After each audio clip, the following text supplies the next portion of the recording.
layer that they need to deal with. They found their refresh when they needed it before. Can they do it again? You have to think the answer will be yes. The zone starts to pull towards the north. It gives them a bit more time to try to force this fight onto Electris. And the pressure will continue. But eventually you have to move. No materials left for Scroll. And Sky will have to drop what he has to offer. And again, for a second, they will just find a bit of breathing room, a bit of space to set up for that next fight. But look at the angle, Sky knows it. Highground is looking directly at them, but they need the refreshes, and they're going to manifest them every single time here, it seems. Sky and Scroll now just tearing through anyone who dares come near them on the low ground. Sharktini still looking to see if they can replicate that game made success. Sky goes up and immediately takes a whopping shot here. Sky and Scroll is the last 2v2, but it's actually going to be them who turn it around. You would think that Shark and Tini are about to bring this one home, and just like that, Sky and Scroll have 180 the positioning. Another victory royale. This is getting ridiculous here, Frankie. It is getting ridiculous, but it's also getting better and better. The action just keeps on coming. The twists, the turns. Having Sky and Scroll go head-to-head with their nearest rivals, Shark and Tini, is just cinematic perfection, Mini Miner. And I expect to see more of that going to the next few games. Wow, that was two of our top teams going head-to-head. We haven't really seen that too much throughout this weekend directly. But wow, how important could that moment be in terms of the momentum for Sky and Scroll? Maybe nipping it in the bud, if you like, for Shark and Tini, because they were looking really good right there. But wow, Sky and Scroll, I mentioned it at the end of that last game. These guys are so good when they're, stacked on mats, they're front side, they're looking great. But when things aren't looking so great for them, like in this game, Lever mentioned it, they were sort of on their own, just on literally the other side of the map to the rest of the lobby. Attacker mentioned it really nicely as one of the casts, that they didn't have all those materials. They needed to find refresh. Right here, look at this, 4 bills in 8th zone. What is going on? And for a lot of teams, that would really throw them off. That would really make everything from there on out just crumble. But for Sky and Scroll, they seem to somehow always find these refreshes to Carter and then continue to make it happen. These guys seemingly, there's no faults, there's no holes, there's no chinks in their armor. Yeah, absolutely not. It's incredible how well they play frontside low. Like, it is disgusting. I almost have to do a double take here in these final moments because, okay, Sharktini, it's Sky Scroll, but Sharktini are high. Surely they win the game, right? No. Scroll somehow lands every single shot, takes out Shark after, and I was like, wait, hold on, okay. My whole storyline thing has been messed up now. I was like, yeah, Sharktini's gonna win, but Sky Scroll's playing consistent, blah-de-blah-de-blah. It's not even getting to that, because Sky and Scroll are looking so unstoppable. I love how every single movement from them and every single act of aggression is so calculated, and that's why they don't make any mistakes, because they're constantly assessing every single rotation, every single interaction with their enemies on the map, and I can't wait to see more. So we'll see you guys in a few minutes to talk about what else went down in Game 9.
Milk can help you grow. Milk can't prevent your ride from blasting into space.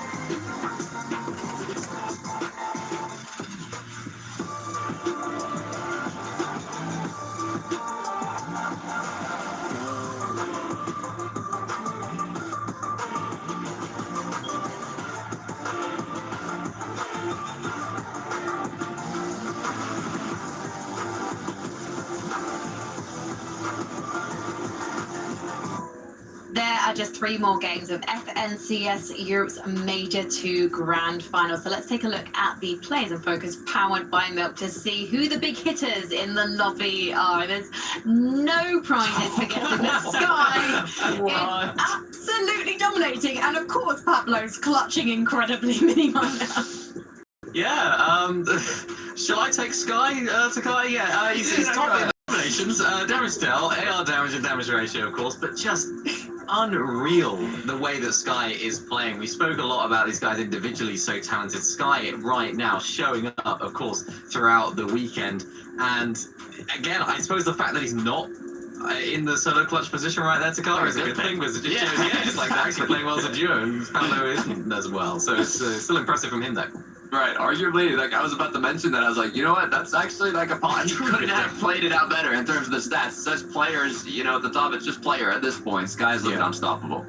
Yeah, it's nice to see Scroll not being the solo points clutch leader. Clutch solo points, you know what I'm talking about, because if we were thinking back to Major 1, he probably would be there. Even Summit would probably be there. So it's a vast improvement from these guys.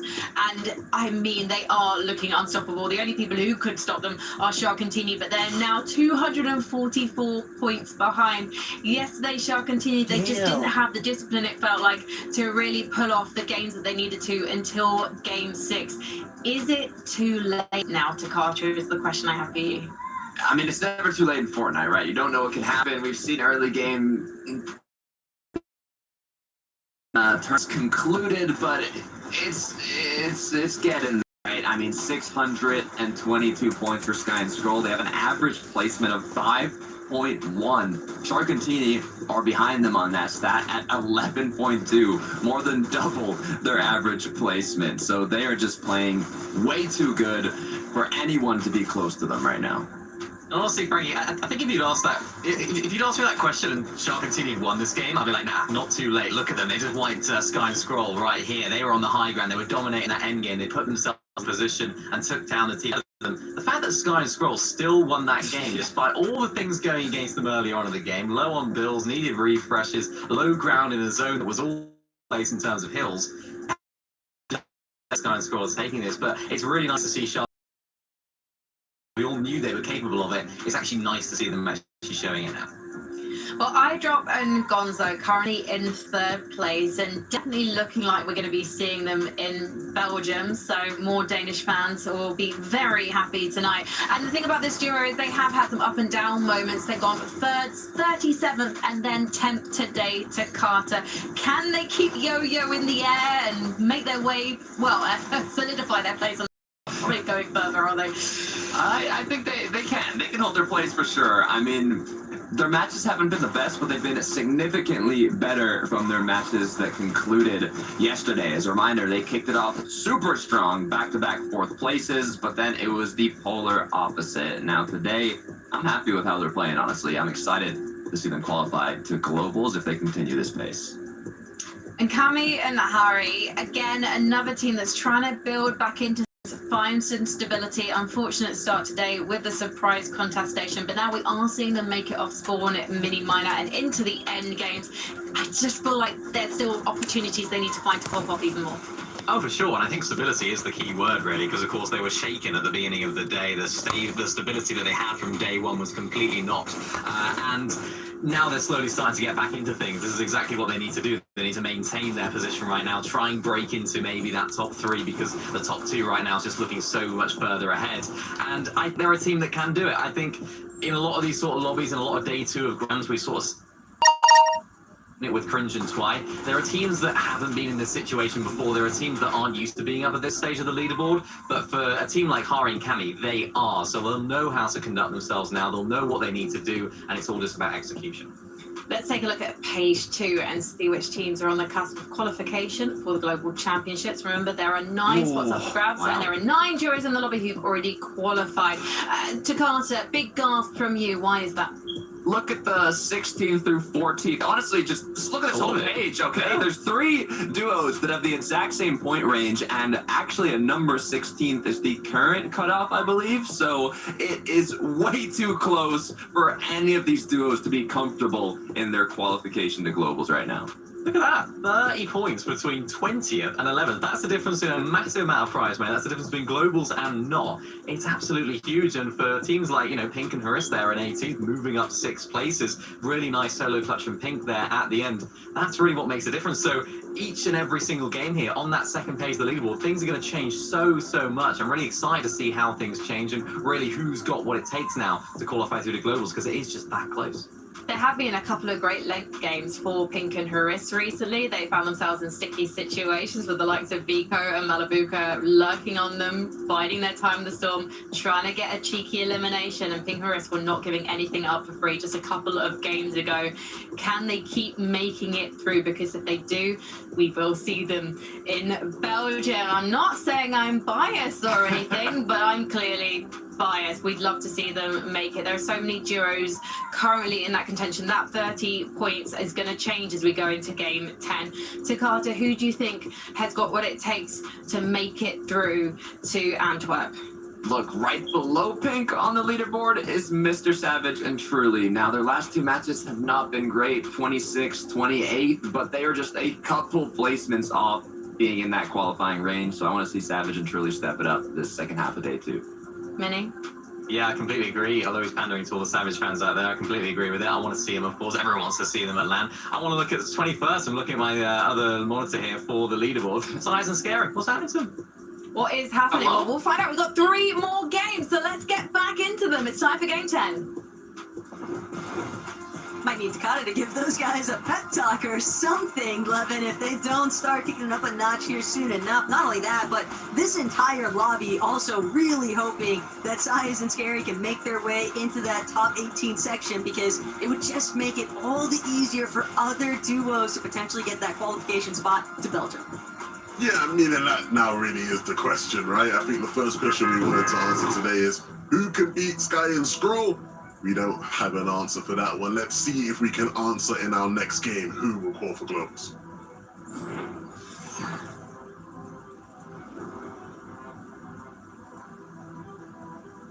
Of course, if you are trying to qualify, you want to start to secure yourself in one of those spots and separate yourself from the bubble, because it is quite the bubble, Taco. So many different teams in the running to take one of those spots and represent Europe. Oh my goodness, what do we have here? Ping and have contested Sky and Scroll, and we've seen them in some high stakes off-sport battles before, and it looks like this time around, Scroll will be the one to get the final elim and win things out. What a surprise that was.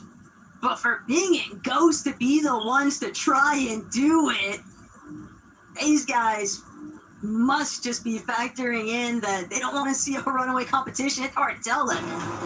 My head is spinning right now. I have so many questions. Why are you anywhere near here? For what? I don't know what they were cooking up. If you decided you want to switch up your off-spawns, things haven't been working for you, which again, it pretty much hasn't been for Ping and Ghost. Why contest Sky and Scroll? I mean, I know Summit's off-spawn didn't quite go their way, but let's take our minds back to Major 1 when they were in an off-spawn battle against Pablo and Chino, and they had the pixel perfect drops. This isn't a team who are scrubs off Spawn by any means, and they showcase that there. Scroll does well to hold his nerve and keep their lead alive. Sharkantini, I'm sure they must have definitely, if they have anyone coaching them, letting them know, hey, you know, they almost went down off Spawn, like, you almost had it. Let's make sure we have a good game here. It's just certainly an interesting step to take for Pinginga's position. Still, fact of the matter is that late night off spawn practice definitely paying off tenfold right now for Sky and Scroll, and the fact that they were able to come out on top here. Ari and Cammy, though, they've been surprised one time already, and this time they're going to be Haris and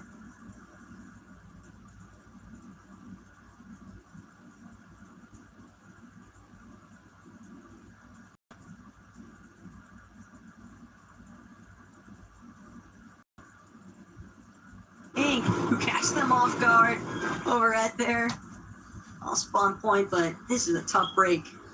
Yeah, Pink and Haris are one of those bubble teams, a team who a couple good games now would do enough to send them to the global championships, and what that would mean for Pink, I mean, it's been a long time since he has touched the land. Haris is a player as well we have not seen in such a long time, and so these are players who desperate want to make this work, and when that desperation kicks in, Tackle, you start to do anything in your power. That's where you start to whip out all of the secrets, Jacks, you've been holding on to. Little tactics figured out in scrim sessions that you wanted to save for a big moment have to come out now. For Lyrics and Maldives, they've certainly got a tall task in front of them of trying to deal with the likes of Vico and Malabuka. Just playing, fully understanding qualification for Belgium. They've already secured that. They are our summit champions after all, but this has definitely not been the grand performance that they would have initially intended for. That's why we see them just trying to take things up another level here. Already got one elimination. Looking for additional pair on Lyrics and Maldives will be the first one brought down by Vico. Malabuka is still looking to try and close things out, but he might get turned on if he's not careful. Lyrics, obviously might. It's going to get out, but it's the third-party intervention here now to ultimately play spoiler. Vico and Malabuka, but it initially seemed like it'd be a lock. X-Force and Bevies have just decided, you know what? This actually looks like a comeback opportunity here. If we can find any sort of a catalyst, it's like you said, 11 teams using every single trick left up their sleeves right now to try and put themselves in a better position to make it into that bubble, to make it in the qualification section for globals. And Vico tries, he might, won't be able to get away. X-Force and Bevies just getting the upper hand on this one. Yeah, and X-Force and Bevies, again, a team that has had sort of a roller coaster of a competition, ups and downs, a couple more downs and ups, you'd have to say, but a big win in this fight, and hopefully they can snowball that into a big game here. I know that we're seeing Vedius lighting up that elimination feed for a moment, watching Drop and Gonzo. I'll opt for the teleporter. Whether they choose to camp it out, though, we'll have to wait and see. But there are a lot of teams that are still seeking out that Global's qual spot. And I know one that everyone in the EU region would certainly love to see would be Savage and Truly. But again, today has just been so lackluster. And they've got to start and build any semblance of rhythm here between the two. Just one solid game. That is realistically all it would take for these two to get a little bit of a buffer zone here. But the desk already highlighted it.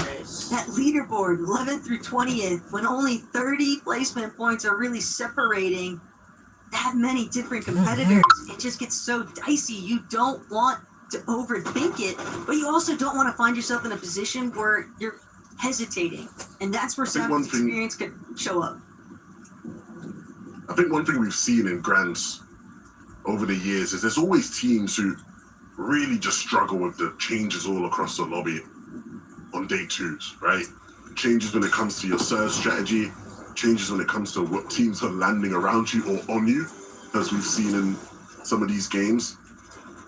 And I think so far these guys have been dealing with that the worst of a lot of the better teams we've seen today. I'd be curious to look at just the session leaderboard for just today and where they stack up on it. Can't imagine it looks too good.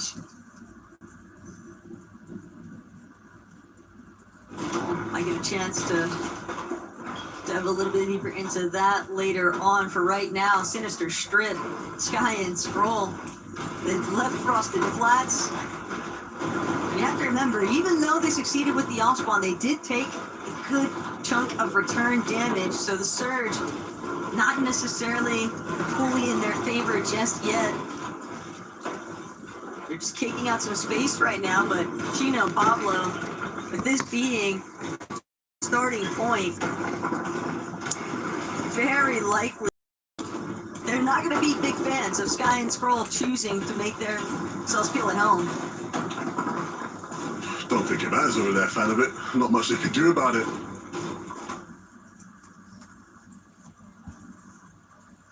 Fairs. Sometimes that's all that can be said for these teams, but one deal that has been particularly exciting, and Legends, largely just because, Levin, they've done a great job in today's competition. When we're talking about teams that haven't necessarily done the best in making those adjustments to day two, this is one that has certainly delivered so far. And with back-to-back fourth placements, it has helped them out tremendously with finding very solid footing in terms of getting that placement metric for the Belgium qualification spot. And they keep up the pace, if they can just continue replicating the success that they've already started with, they'll definitely find themselves nestling into that Belgium's battle bus in no time whatsoever. But for Cammy, Hari, Pink, and Haris, they might have just been the dagger for this duo. Dandy Puzo and Azat kind of further punish Cammy. No real ability to escape here. Hari is left off somewhere else entirely, but it is just a daunting task to sit and hide, hope that you're not seen. Just crouched around. Pink and Haris have just got him completely cut off. Just nowhere left to really run. The problem is he out his shotgun because it's going to make a sound cue. So he's forced to just hold the mini out until they make the play. And then he'll have to switch, and doesn't have much HP, can't pop the mini because that's going to make sound. I don't think they know he's here. It's not an easy spot for him to get out of, yeah. Just rotating away, and that works out nicely for Ari, especially because of the storm coming in. That HP was dwindling. He desperately needed to get access to that vending machine. So things will work out for him there.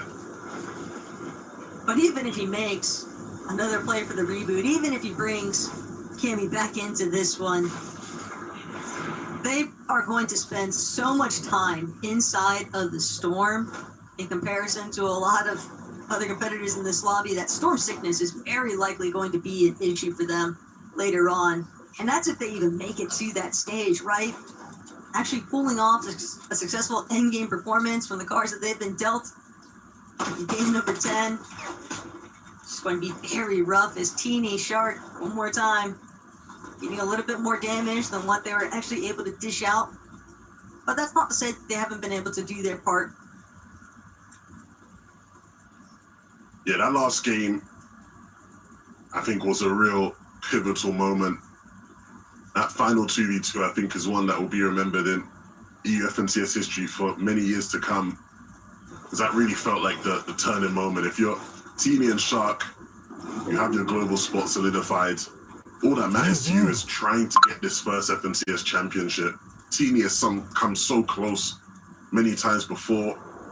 Shark needs that chip, the validation that his talent can amount to wins and success.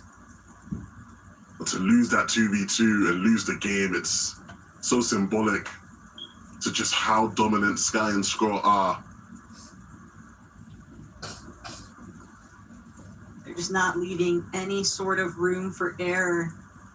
But it could also be a bit of a motivational factor here for Shark and Teeny. If they're still able to somehow, some way catch up and potentially overtake Sky and Scroll, that would definitely, it would just say so much in terms of what they're able to actually do Shark have to let on the biggest stages. But and Sky and Scroll right now, ball's in their court. They haven't really feel any sort of pressure outside of that initial off spawn. We're in, the double-digit games now, right? And with this type of a lead, you've got to think, well, another big game here, and if Shark and Teeny can't deliver a big game to match them, that's really where you have to start saying sayonara and allow them to waltz into the sunset. But hopefully that doesn't happen, because we like some drama. We like to be kept on our toes. There is still plenty of drama though, because so many of these teams in positions to qualify for globals. Velo and Zynox currently one of those teams in a position to qualify. But one of those teams who, again, if they don't fix up in these last 2 games, or 3 games, including this one obviously, then they could very easily fall out of that position, Taco, and be watching the Global Championships just like the rest of us. Damn. And it's always easier said than done, right? You would think that it's just going to be a done deal. When you've already found yourself overcoming a lot of those troubles in day 1 and then a whole new slew of them just being introduced on day 2. But Gino, Pablo, getting a little bit active here. Sky and Scroll now feeling some pressure, currently underneath search threshold, but not by much. Still, if they are going to take an engagement, Pablo and Gino might just be one of the worst teams they could be having to match up against, because we know just how potent they are as fighters. And not only that, but they feel like they've got any signs of weakness out of Sky and Scroll in that box fight, you can expect that they're going to continue trying to press that issue and ensure they find an overall win. So Sky Scroll, they're trying to see if they can get their damage elsewhere first. They're going to look to get some shots in at some of these teams that are trickling in from the edge of zone. Search just continues to work against them. The time that they have to spend healing, it's time, seconds lost, that they could be trying to apply damage instead.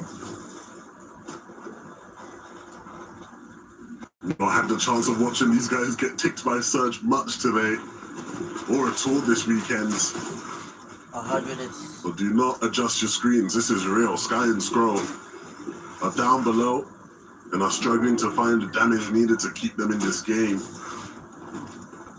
And opportunities don't feel aplenty right now.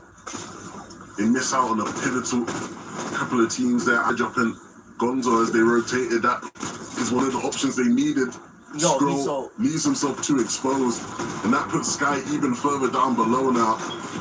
And you've got to think this is going to be the end of the road here in game number 10 for Sky and Scroll. They are human. Shirt my win. It's crazy to think that even gods can bleed at times after all, but Sky and Scroll now have to sit and wait to see how Shark and Teeny actually fare. And with that elimination off to Cammy, we know what kind of struggles Cammy's been dealing with. And the implications of this now are huge, because obviously this game started off with a shock, surprise contestation from Ping and Ghost. If just them being contested, even when they win, leads to struggling games like that, is that what the rest of this competition hold for them? Do Ping and Ghost continue to try and fight them on spawn? What happens when Ping and Ghost win the battle? And now there's even more of an opportunity for Shark and Teeny to try and catch up. What if it's not just Ping and Ghost? That's the other issue too that now starts to be introduced into the mix, because we know that Ping and Ghost are willing to take that chance, but other duos, maybe even some of our leading contenders, now potentially wondering if that might be an option that steadily opened itself up to them. Still Savage and Truly scoping back in, grand scheme of things for lobby number 10. A very awkward position right now. Almost 200 underneath that surge entirely, and not only that, but practically fully out of any sort of utility. Sabs will use the last of these Chug Jug. They're going to have to rotate eventually, Levin, and they're going to be rotating directly in so many different duos' line of sights. So they're trying to get the damage before they make their way across, and they have managed to just catapult themselves over now, 196 above, but still, in such grim circumstances, they're not the only ones. Pink also struggling currently, despite starting off with that off-spawn surprise. It hasn't actually netted them any favors in the long run here. And now Truly Savage still looking to see if they can have some form of a breakthrough, but Yanis and Rax, they're the ones who are actually desperately in need of another fight. Surge does manage to tick in their favor, but it works against Savage and Truly at the exact same time. Yeah, and this really puts them in a bad position moving forward. I mean, not only the need for the extra damage, of course, there's 4 players needing to drop, but the lack of materials, the lack of shields, and the poor timing ultimately is a recipe for failure. Shark and Teeny will continue their trek towards catching up to Sky and Skrull. And now there is hope for them in this game. They've got decent builds too. Every little bit of damage is largely going to be the elimination points that I think these two are after. Unfortunately, Shark blocked there momentarily on the rotate, but won't deter them too heavily. Pixovsky and Saren also trying to do what they can just to keep their heads above the water. They don't want to sink just yet, but Pixovsky forced to drop as a solo, like no other options, but to try and get a little bit of surprise play, crouching around these lower layers. Truly very similar category, just hoping that he can get the opening shot he needs. Depending exclusively on a refresh here is just such a fickle position to be in. Working in also from the backside of the zone, you know that there's going to be so many pre-established teams lying in front of you. Somehow, some way though, neither Truly or Pixovsky has encountered anyone just yet. No one looking down, but that could change. Couple seconds here. Sure enough though, Truly able to create just a little bit more space. Hasn't run out of materials entirely just yet. Same sort of circumstances too for Pixovsky. We are watching 2 separate solos just doing everything in their power to squeeze out every little bit of placement, but Truly scouted it out. It's a healthy duo right next to him. He'll have to get a move on overdrive forward. Doesn't care where it sends him as long as it's away from those two. And he can keep this one rolling forward. You can see in the rest of the lobby, many of our global championships qualified teams having a bit of fun, finally finding their groove in this lobby and strutting their stuff. Thomas and Focus, it's been some time since we've seen them on heights. Truly went down. But finally, another opportunity for this duo to continue to cement themselves high up in the standings, while down below, so many more of our talented duos fight for a chance to compete in Antwerp. Teeny and Shark drop down and looking very weak. Taco, not many options, and so they're going to have to get to work with their shotguns. Not only that, but they're also trying to evade the high ground, but just like that, Teeny finds Vidro a little bit too preoccupied with what was directly in front of him. That is a big opener for Shark and Teeny. That's Siphon helping out Teeny tremendously here, but even still, Shark incredibly weak, still trying to break through. The Woodbill's just making it through in the nick of time, but with Shark just on his last legs here, they're gonna have to try and convert yet another elimination, but it's Shark who gets brought down. Darkos and Minori a bit too healthy to contend with here, and they know they've got a body rolling around behind them. Whether or not Teeny's gonna let them actually get to it though is another conversation entirely, because they're trying to just match pace with the rest of the lobby. They're trying to stick towards frontside, and Teeny has managed to stay one layer above, but still, he needs so much more to try and pull out a strong placement. And Teeny has been the key to this duo's success. And one more time, he takes up the mantle to try and catch up solo. Gets dropped down as Dom looks to do the same for his duo. plenty of materials to just keep him ticking in this game that much longer. But there will be duos hunting and fighting for him. He doesn't mind though. Tweck will jump into his box and he will handle it swiftly. Chap with 8 now. He's really trying to fight for a position to qualify. None of these teams, none of these players want to let this slip. Crazy though, just how many solos are actually left over here. Chap with another one onto Minori. Can he get the siphon? No! Darko's gonna shut that one down and pay the ultimate price. He's been eliminated, but Izzy Nosif, one of the few lobby teams, actually has a duo still trying to contend up against the likes of Darn, who's gonna get Nosif in the process. Focus now dropping Agent of Chaos. He wants to confirm this victory royale for himself and Thomas. They've been needing a big bounce back game here on day 2, and they might just be able to find it. Focus, Thomas still skirting around, just waiting. Both of them so limited on materials in comparison to Darn. He might actually have the firepower to do this, but the shots overhead from Thomas are going to get the job done. Darn is just so incredibly weak. He won't have an opportunity to heal. Not with 2 separate players aggressing on his floors just like this. And Thomas' focus incredibly low, but it doesn't matter. Let's go, Thomas. Will make sure to cement a victory royale in their favor. Dom did his absolute best, but Thomas and Focus from above, dropping down below, will get their 2nd win of the competition. So much, guys. Focus and Thomas, they've been pretty dependable in the lobbies so far, but it's great to see them pop up and get a 2nd victory royale. Any minor? Yeah, great to see. I mean, they just need a zone, you know? It's like, that's finally, we're going to get a south zone, sort of. They only had a couple this weekend, and finally they've actually made it work right there. Teng Hai, only a couple of eliminations as well, but it's exactly what this team needs. Should be boosting them up in the standings as well, because they weren't even sort of that far down to Carter going into that game, so it's going to do them a world of good, and with their confidence a world of good as well. Yeah, they've actually done quite well today.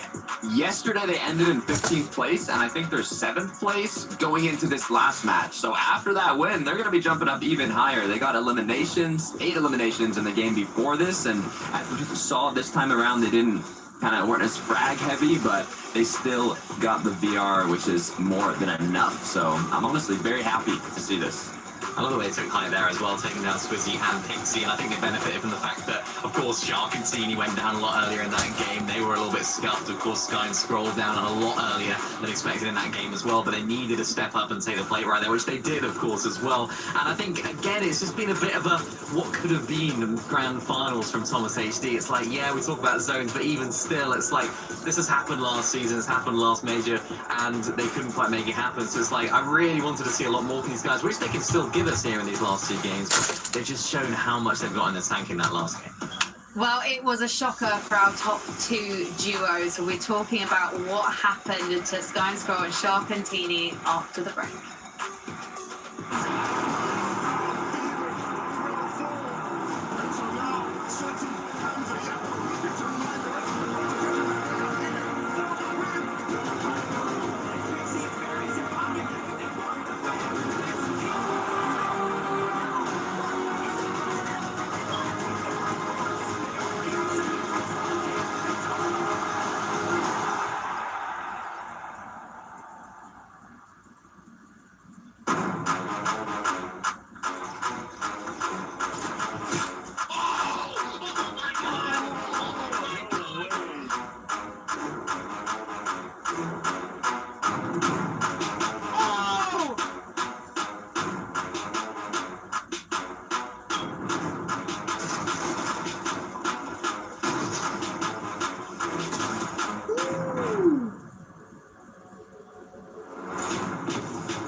Milk can help you grow. Milk can't prevent your ride from blasting into space.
We've only got 2 games left of the FNCS Europe Major 2 Grand Finals, guys. I'm not going to get sad about it right now. I'm just going to savour the moment because that could have been a highly impactful game for Shark and Teeny because Sky and Scroll, they managed to fight that off-spawn situation we saw versus Ping and Ghost. And we'll talk about what happened afterwards because Takata talked me through this.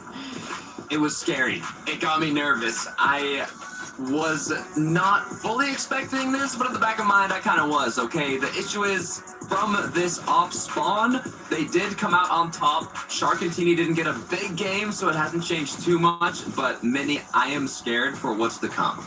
Well, that's the thing. These guys got contested off spawn. Of course, all that off spawn practice last night would have paid off for them. Not that they necessarily need it. They're so good off spawn anyway. But really weird, actually, because they went down then, of course, what was it, like 30 seconds, something like that, to Surge, which we haven't seen them get hit by Surge at all throughout this entire weekend until that very last game. And the reason that's confusing is, like, you got all that damage off spawn. You, of course, won the off spawn battle. Why not just play exactly the same way with that extra bonus of Surge? Not too sure exactly what went wrong for them, but they just couldn't handle it. So the first real time that, even though they had a bad game yesterday, the first time they've had a really bad game in this entire weekend. Minnie, is that just like a net Surge issue with one of them going down? Potentially a net Surge issue, potentially the fact the zone was really far, of course, as well, set them back a little bit from their early game. They couldn't quite loot as quickly as they would, but a little bit concerning for them because, of course, they did win that off spawn. It did throw them off massively throughout the rest of the game, potentially, as well. So a little bit concerning for these guys, but of course, the Sky Scroll. Yeah, it was an 8-point game for Sky and Scroll. Yesterday, their lowest game was 90. Today, 32nd. Shark and Teeny, this was a massive opportunity for them to potentially take the lead for the first time. Instead, they had to settle for just outside the top 10 mini-minor. If I was them, I'd be kicking myself.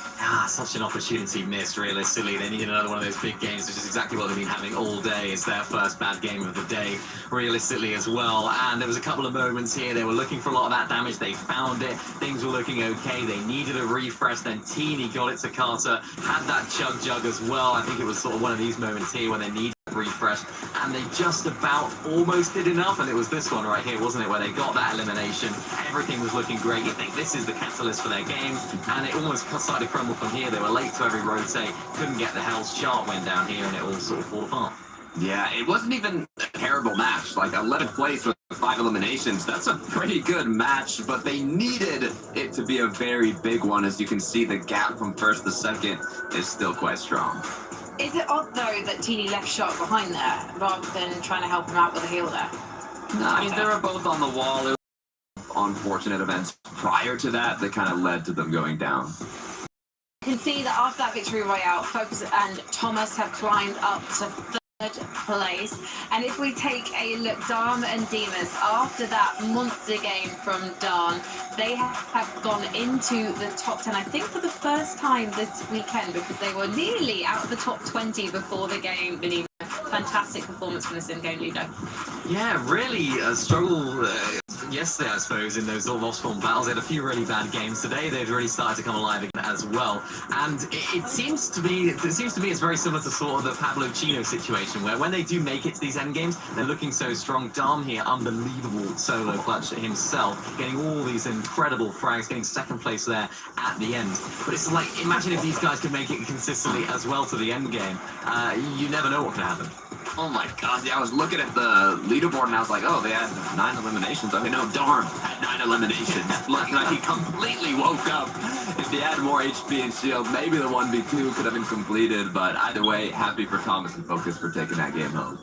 I think that Dom and Demas are very much about confidence, and I think they need those big moments in order to gain that momentum and carry that forward. And I think having seen Dom do that, and to do that as a solo for a considerable amount of time to pick up all those eliminations, I think that's going to be really motivating them going to the next 2 games. So let's keep our eyes on them. Let's take a look at the second page, because we have so many duos who've already qualified within the top 18. It's only Size and Scary who are currently outside of it, which means for all the duos on this page, Mini Miner, it's very exciting. I mean, Savage and Truly, they're currently on the line for qualification just outside it right now, and Chap and Flixie, they have already qualified, but it's great to see them having a resurgence in their performance. Yeah, I remember we looked at the second page going into the last game. It was only a 30-point difference between 11 and 20th. Now that's more like 90-point difference, which is absolutely crazy to see when you look at the difference in it now. So that gap is widening between this page of the leaderboard. So it's even more important now for the teams like Mr. Savage and Truly, for teams like Cringe and Volker, who are just outside of it, to really now make the most of these last 2 games. Because if they want to find themselves the globals, this is when it really counts here for them. Very quickly, guys, can I ask you about Rico Malabuka? Because this is our reigning Summit Championship duo, and yet we're not really seeing that concrete of a game plan from them, I feel like, Takata. We're seeing them jumping all over the lobby, just trying to find their footing and not really finding what they need to get the job done. Early game struggles is what we're seeing in the most recent matches. 45th, 42nd. Yesterday, they were getting closer to the end games, but overall this weekend, it's not really what we would expect from, being Summit champions. Well, you know what, we know they come alive on LAN, and we know that they've already qualified for the Global Championships, but not all of our duos tonight have. So these 2 games that are coming up mean everything. Let's get into game 11. Who is it gonna be securing their spot at the Global Championships, representing themselves, representing Europe against the rest of the world, Taco? Well, one thing's for sure, Liv. I wanted to actually address the elephant in the room, because we saw Sky Scroll get contested on spawn, and those guys are they're definitely leading the charge in terms of leaderboard, but there are just so many teams that could potentially look to try and switch that up, maybe help out Shark and TD. Hard to say, but I know one thing's for sure. Game 11 underway.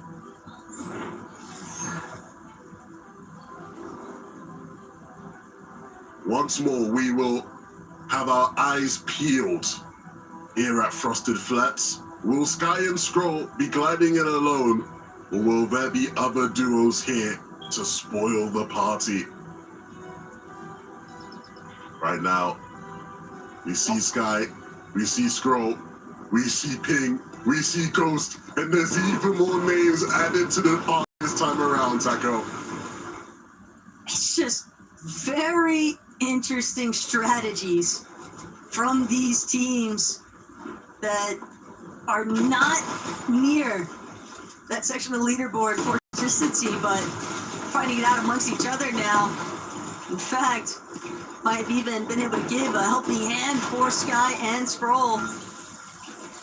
It's 2 separate duos with very early departures. Sky, 2 eliminations, and a little bit of surge damage, only this time they didn't have to take any in return.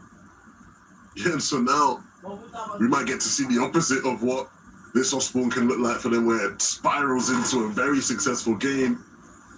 They will deal with the Osborne disturbance swiftly, and unfortunately for those 2 teams, not much they can do to affect our Major 1 champs. Both of those teams in the bottom half of the leaderboard, 46th and 47th respectively, and more than likely now no chance of qualifying for the Global Championships. Across the lobby, we see a lot of our different teams who still are within a shot when it comes to qualifying for the Global Championship. Of course, the biggest fan favorite, Mr. Savage, the one everybody wants to see make it. And here in Game 11, starts off as a solo, needing to lead up. that's the problem, right? Bimbo and Radeon just having Savage on a run currently. He's going to have to spend so much more time just hiding out before he can realistically try and go for any sort of reboot options. And that setback, when today has just been a series of setbacks for Savage and Truly. It started off the day around that 10th place position on the leaderboard. With every single match that goes by, find themselves sinking 1, 2 placements ever lower. Meanwhile, competition like Pink and Haris trying to do what they can. They've had some fluctuations, but still ultimately find themselves just on the cusp. They need big performances here. And an early game, surprise, Ospawn contention aside, even if that goes your way, there's just so much more of the game left to play and contend with, and that's really where a lot of the issues have been popping up for these teams, because Surge has just been all over the place for a lot of these duos. Yeah, it's been a very difficult final for plenty of these teams, but plenty of lessons to be taken moving forward. It's been weird because I think obviously where our focus is on the excellence and the, honestly, just unbelievable levels of consistency from Sky and Skrull. A lot of these different teams have showed in here, games here and there that they still have plenty to offer when it comes to competing with the best of them in EU. But the reality is, as long as Sky and Skrull exist, you're going to have to be able to do it consistently if you have any hope. Rax and Janice sitting 14th coming into this game, and they're a duo that many will be hoping can do enough just to hold on and get the job done. It's been promising at times for Rax and Yanis, but obviously Yanis sort of investing into Fortnite future here alongside of Rax, and they're trying to gauge whether or not they can continue just building up on their current placement. And Janice is someone who has obviously a very storied past. One of the all-time greats here in the EU, many different FNCS championships in multiple modes. One of the few players to win in trios, duos, and a solo. But also a player who is known for his ability to pick out some of the best talents. Many people might have forgotten Janice was one of the first people to really give Pixius opportunity to showcase what he could do at LAN. And now looking to do the same here for the young, talented Rax. This is getting weird now at Frosted Flats. Shark and Teeny have gone a long ways from Calamari Canyon, but first we'll have to deal with Godoy and Polo. Teeny, Shark tag team effort has led to one elimination so far, but Sky and Skrull not too far away. Shark trying to see if he can still be hot in pursuit here to take down Polo. They want to make sure that they have a clear avenue of approach when trying to deal with the likes of Sky and Skrull, but the fact of the matter is, if they were sneaking about here trying to get a surprise play off on Sky and Skrull, Goihoe and Polo have completely ruined it. Sky and Skrull definitely going to be on red alert here. And I was going to ask you earlier on when we first checked in with Shark and Teeny 11, was it a missed opportunity for these two to not initially go for that immediate Ospawn fight? But it seems like that question's been answered because they've opted to still take the matter into their own hands. They are diving in against Skrull. And Shark trying to be one of the first back into the box here. Skrull just so weak, he needs some backup, but Sky a little bit stuck here. They're trying to work their way up, but Skrull, he's gonna need some help here. This is monumental. Shark and Teeny, they lost in the final 2v2 a couple games ago, and they've decided they don't want to lose anymore. They're taking the fight to Sky and Skrull, and they know it's them. You can't miss them. This base at Frosted Flats is a big sign, a big flag to say, hey, it's us. And Shark and Teeny, they know they can't maybe play as perfect Fortnite as Sky and Skrull do, but what they certainly can is beat them in a 2v2 box fight, and that is where the urgency comes from. Sky and Scroll will look to create some space, and they'll look to separate, stop a fight from breaking out. But even if Teeny and Shark don't quite get the damage, don't quite get their limbs tackled, you could argue the damage has maybe been done. Think about all the materials Sky and Scroll have had to invest in this one to stay up. Think about the timing and the opportunity lost when it comes to surge damage. This right here could just be enough to rock the boat and give Shark and Teeny that opening that they need. Also thinking about how many times have we seen Sky and Scroll just already rotated into the perfect position when we approach those endgame circumstances, but with Shark and Teeny here, that's just not going to be an option. They are going to have to deal with these two one way or another, and the conclusion might not be one that they're hoping for, but for Shark and Teeny, they know exactly what is at stake. This would be the game to turn things around. If they are able to convert this fight into a pair of eliminations on Sky and Scroll, and then potentially even look for a solid endgame performance, they're going to need the victor roll after the fact. It starts with taking out Sky and Scroll. It continues with Shark and Teeny, then having to contend with the rest of the lobby.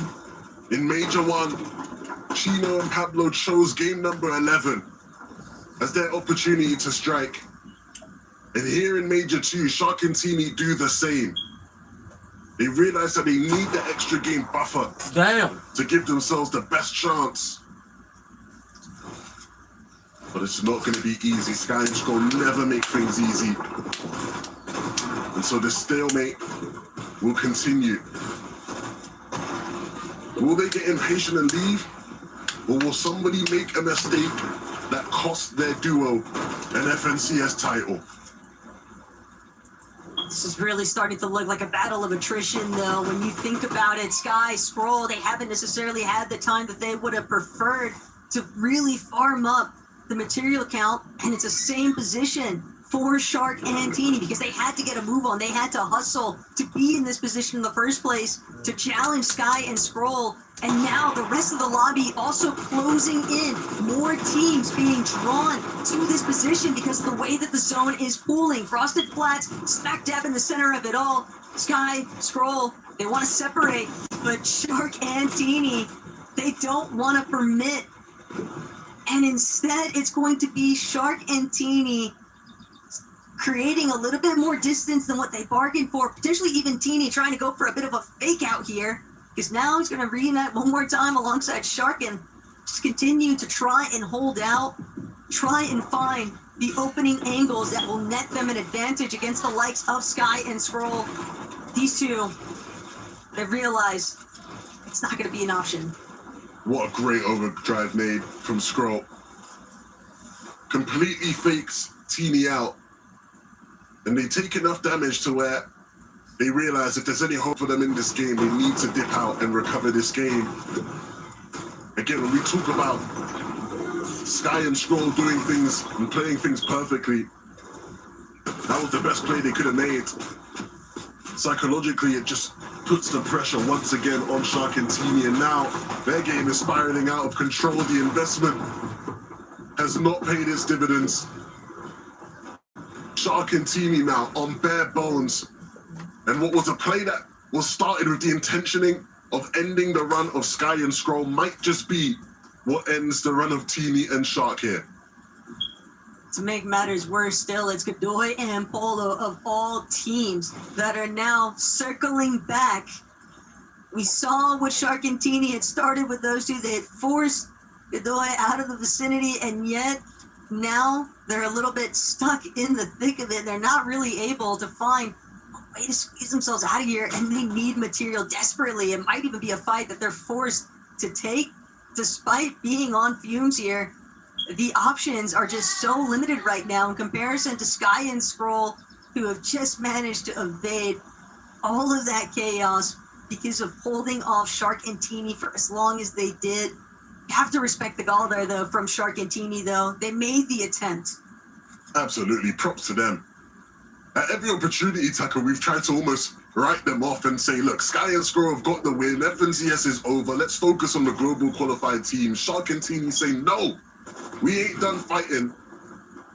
And even if it hasn't paid off, like you said, you have to give them props for the attempt.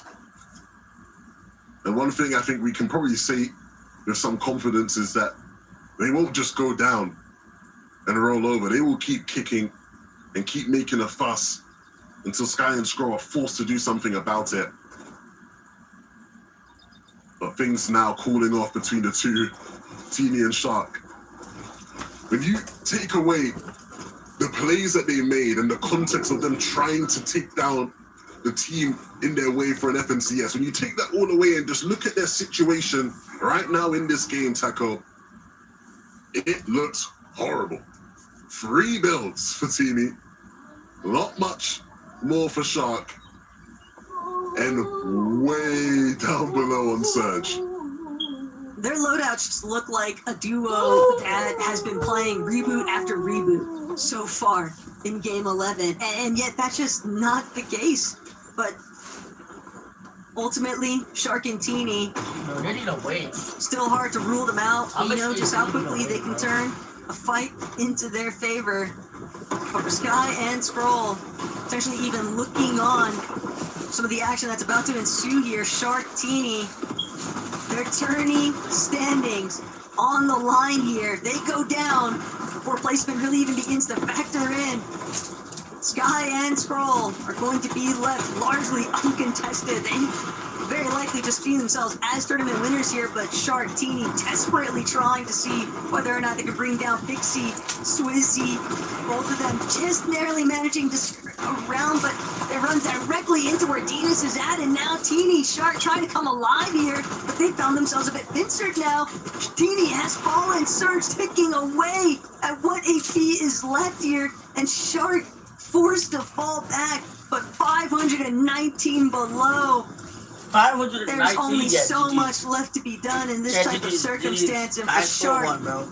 it's just GG, too tall bro. of a task, too Yeah, big GG. of an ask even, for him to seriously try and overcome it. Damage options just drawing further and further away from him. Swizzy and Pixie, they've managed to evade Shark and Teeny, but for Sky and Skrull, there is no one Yeah. left in sight to catch them. Yeah. Wow.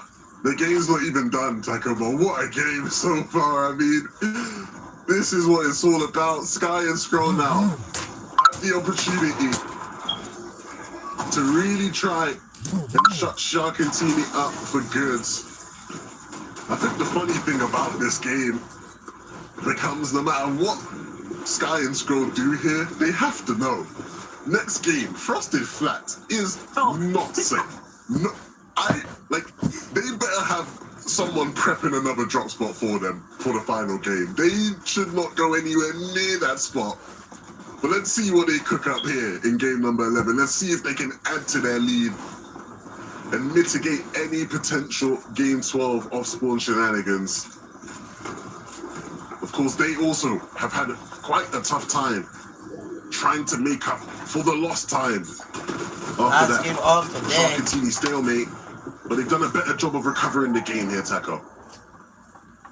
And you know, What was for that? as heartbreaking as that defeat was for Sky and Skrull at Summit, can't help but think that that might have just been the missing piece for those two. The level up that they have experienced from having been in that type of position and now realizing just how they can match up to the pressure here in the Major 2 Grand Finals. But there are other teams still looking for other prizes, one of them being that Global's position.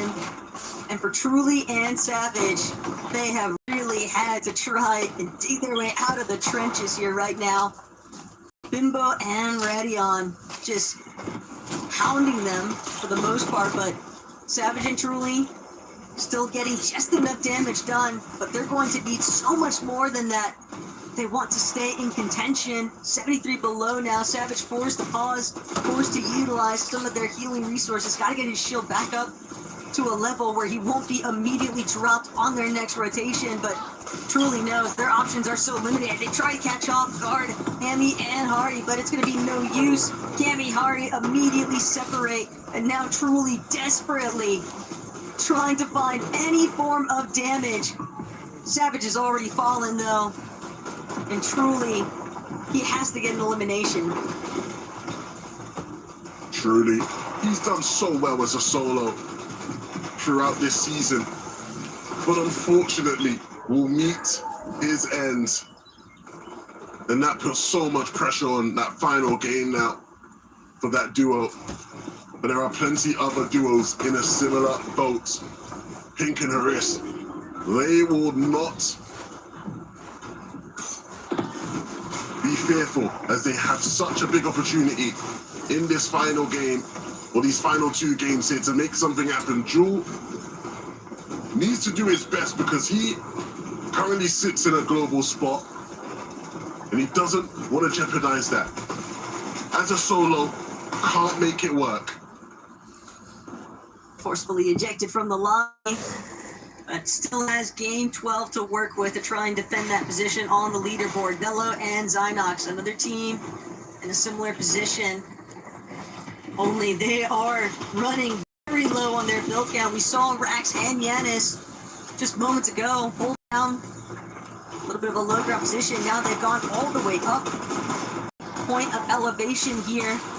Solid material counts too. The loadout's definitely looking fairly healthy in comparison to a lot of the other teams that we've hovered over. But for Sky and Scroll, every single time they secure an elimination, Shark and Teeny, you'd imagine their stomachs just gutted feelings because they are only continuing to create an even bigger gap. They are looking for beating the back-to-back Axer champion wielders, and they might just do it depending on how this game 11 plays out for them. For right here, right now, Cringe, Volko doing everything they can to keep just breaking these more congested areas. That is Fnatic, they won't be able to overcome the wall that is Sky and Scroll. That is dropped by Nathan. And even as a solo, it doesn't make a difference because every single one of these players looking for that separating moment that give them every single bit of placement points, every single bit of elimination points. Velo and Zynox diving right in, but hit off a little bit more than they could chew here. Wi-Fi and Boris were ready to punch back. Yeah, that leaves Velo in such a tough spot. With all the focus on the first and how impressive they've been, so many of our teams fighting for globals, having struggles, and so many of the teams in the bubble might just be able to make it burst as we go into this final game. Here in this end game though, Sky and Straw are still looking for that win condition. They want to add to the tally. They want to make it for another win. And they've already got that front side low control. Rax, Yanis, they might be in a position where they're going to look to drop again, but from where we last saw Sky and Scroll at, and the way that this elevation has shifted, they are just looking to pick apart any sort of stragglers that come anywhere near their turf here. Spello still trying to do what he can to wrap around. Has gone unsighted for the time being, but Sky and Scroll, it feels like they might be doing the victory lap early here in game 11. Because one more elimination onto Yanis, 4 already. Ample amounts of material now being picked up here. The medkits going to certainly help out aplenty. Sky, Scroll, now looking to try and reunite Velo, Tango, and Boris and Wi-Fi, but they'll find yet another elimination there. Sky and Scroll, though, looking back. Hari, Cammy, trying to make a resurgence. Today has not been theirs for the taking, but they're still looking to see whether or not game 11 could possibly go in their favor. How do they keep doing it? Scroll should have been taken out ages ago, but it leaves Sky as a solo to continue to add points to the tally. And he has done it so many times here in this major for this duo. Whether it's major 1, Sky clutching up, major 2, Sky will do it again. So many valuable points on the board. But for Hutty and Fishy, this is a much needed opportunity at a win. But they have to be careful because Hari will never make it easy. The Storm will get the job done. Hutty and Fishy take game number 11. It's a duo that we haven't had much opportunity to talk about throughout the course of this weekend so far, but coming alive in the final hour. Better late than never, after all. Wouldn't you say, Frankie? Absolutely. Better late than never, but will it make much of a dent in the leaderboard? I am so sure, but congratulations to Hutty and Fishy for claiming that victory royale. However, we have to admit that all eyes were on the low ground because we wanted to see if Sky and Scroll could do it yet again. They could have had a catastrophic early game, but they managed to come through again. We'll be talking in detail about their game after the break, but before then, let's talk about Hutty and Fishy. Takata, this is a team that's had many lows this weekend, so it's great to see them on a high. Yeah, I'm trying to even find where they were. There's 36th place going into this match. Just not a good weekend coming from these two. They were surprise contested last minute day one. They thought they were going to have Wonky on con, and it has just been downhill since then, Mini. But now, a little bit of an uphill. Yeah, it's nice to see, of course. I think we expected bigger things from this weekend. The storyline that we were sort of teeing up is like, no more Sharkantini, now the sky's the limit, and unfortunately, the sky was quite low for these guys over the course of the weekend. Just hasn't quite been their time. Hutty, after yesterday, posted on socials, he just said, count me out. So I wasn't feeling confident after yesterday, but it's actually nice to see that confidence maybe being instilled in them. I'm interested to see actually where it puts them on the leaderboard. Of course, you know, their goal, of course, would be to qualify for the Global Championships. Maybe they need another big game like this in the very last one to actually make that happen. But they've given themselves the hope, which is the most important thing. They've given themselves something to latch onto here in this last game, because without that game, things are looking very dire indeed for them this weekend. There's the FNCS Global's last chance qualify that's coming up on August 14th. So for any duos who have counted themselves out, they don't have to count themselves out of Globals yet. But we'll be talking about who looks likely to make it to Belgium after the break.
Alright, chat. I'm gonna play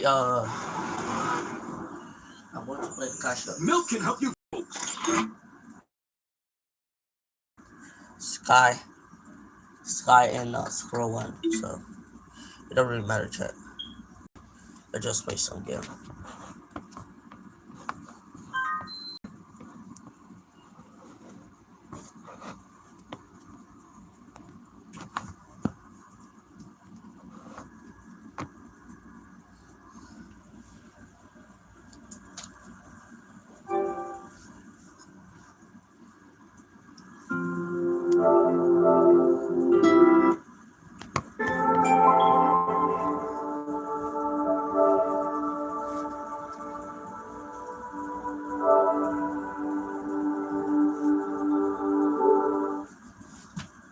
It don't even matter anymore.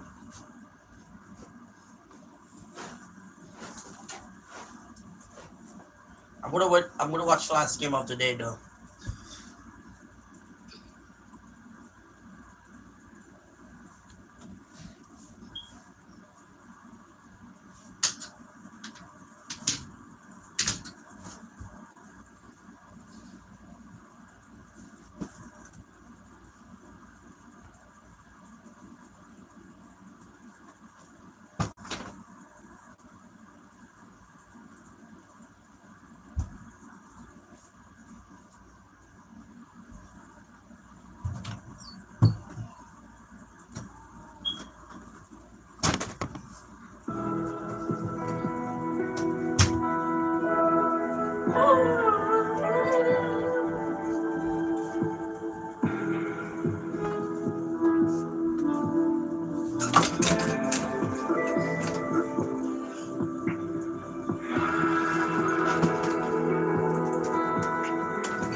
Ooh.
Try 8 games.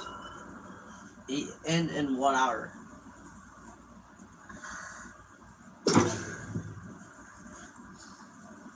This is audio controller on console, not everybody can play.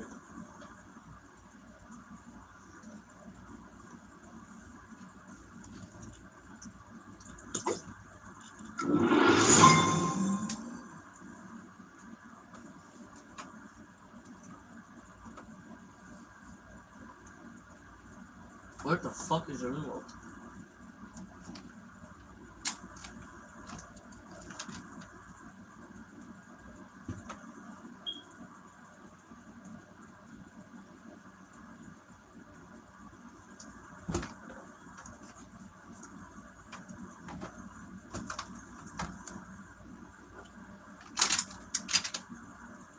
Hold on.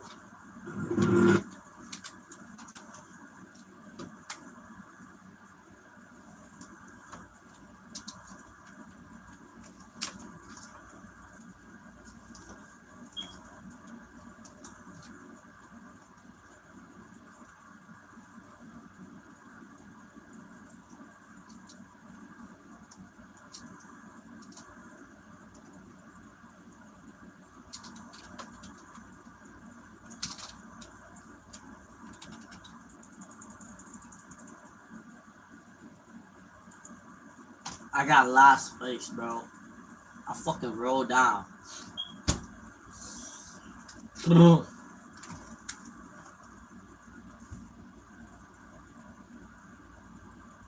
I'm so dumb, bro. I'm so stupid. So stupid, bro. I'm actually so dumb.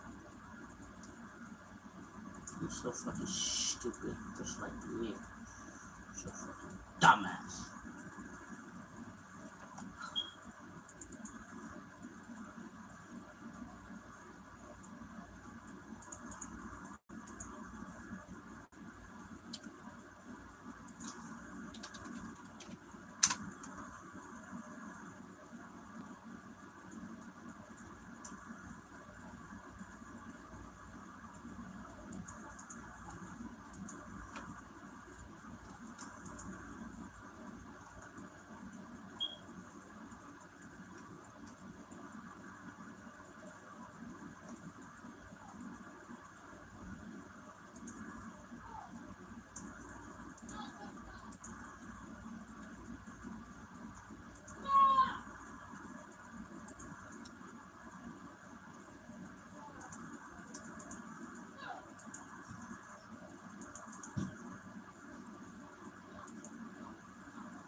Chat is so stupid, bro.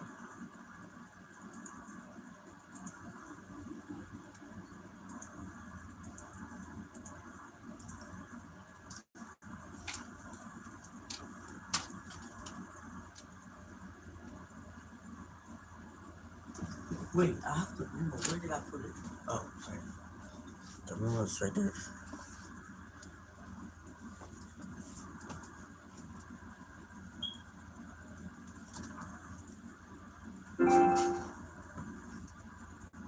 Yeah, I don't know if I'm gonna watch the last game of the day.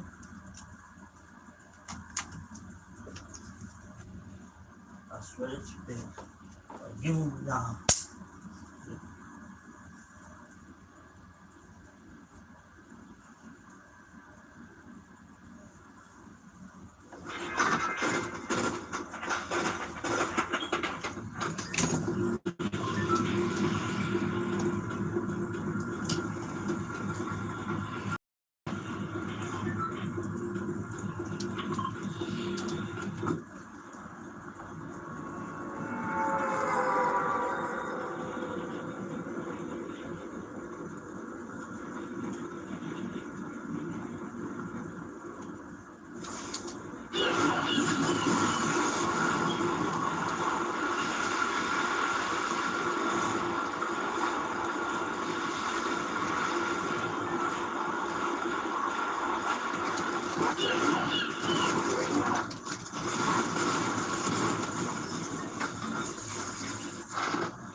Why did I lead on him?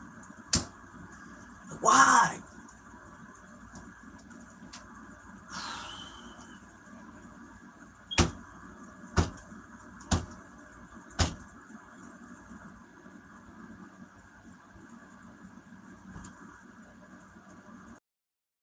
Bro.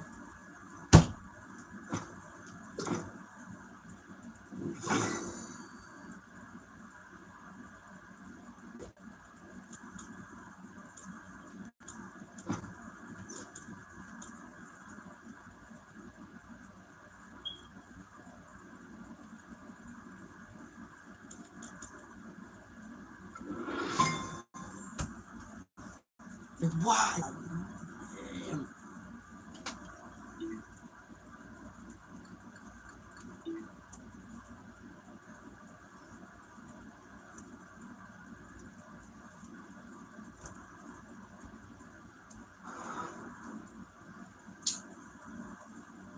So let's see what happens to the last game.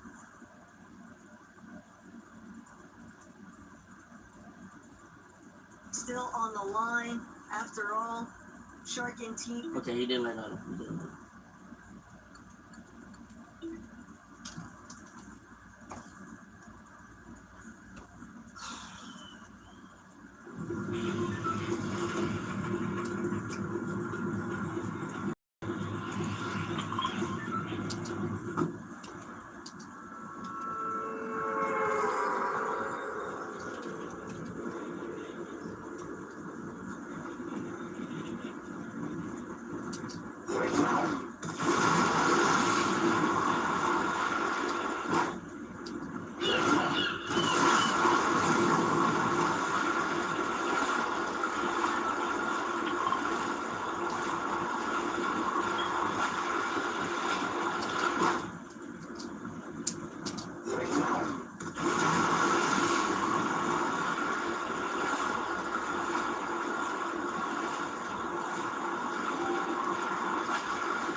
Oh, that's how I use it.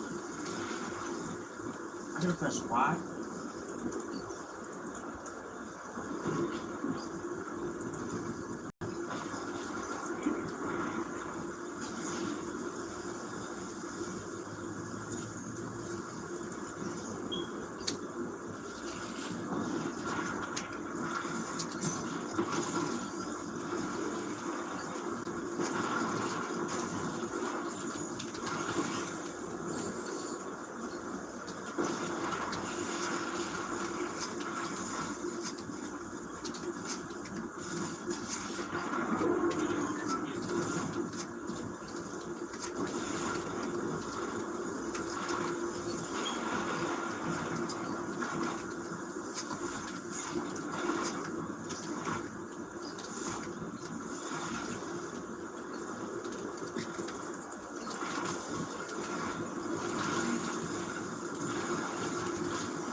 You got medallion now?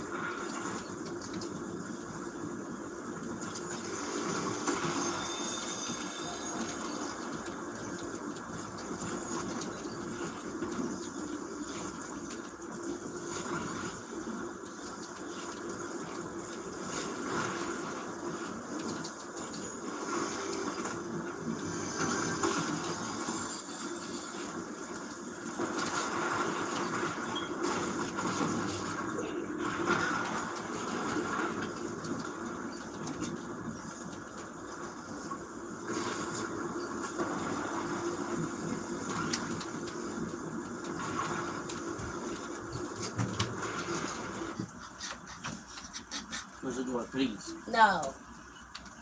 Close it. Don't let that hurt you.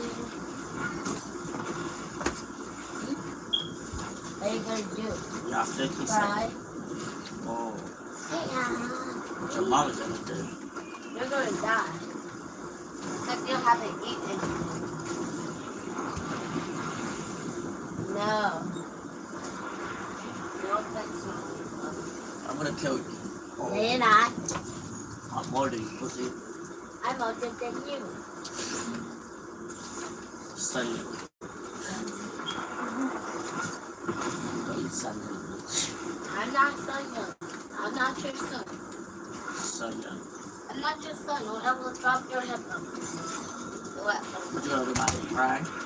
I drop your headphone. Cry about it. You're gonna cry about it. Dumbass. You gotta take a shower. I do not care. And shut the hell up. Dumb fuck. Dumb nigga. What you gonna do about it? Cry? What you gonna do about it? Oh, cry? Cry all day.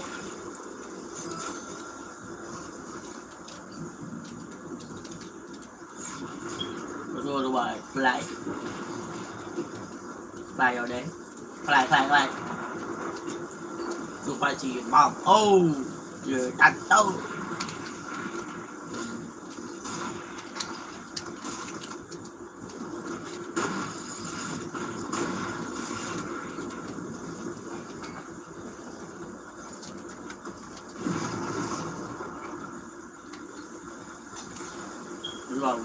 Rồi, Clyde.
Fuck! This is why I hate Zero though, bro. Can't even fucking build.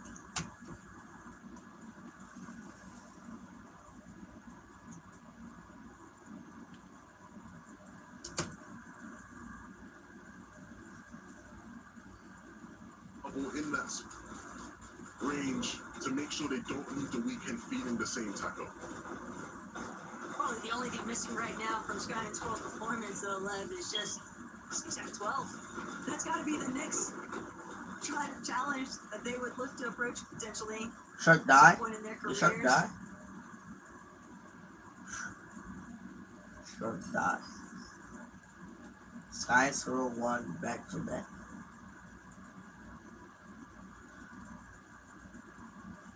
That's crazy, bro. Winning back to back, bro.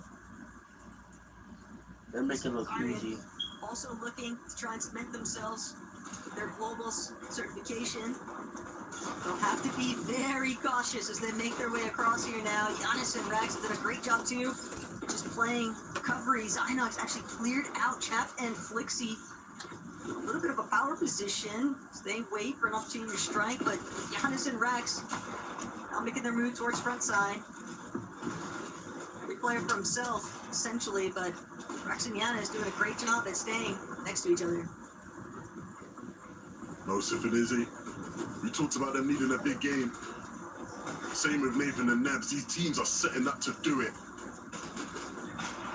But we've seen teams get to this point in the game and fall over, trip up. That can't be Nebs and Nathan's story if they want to be back on that global stage.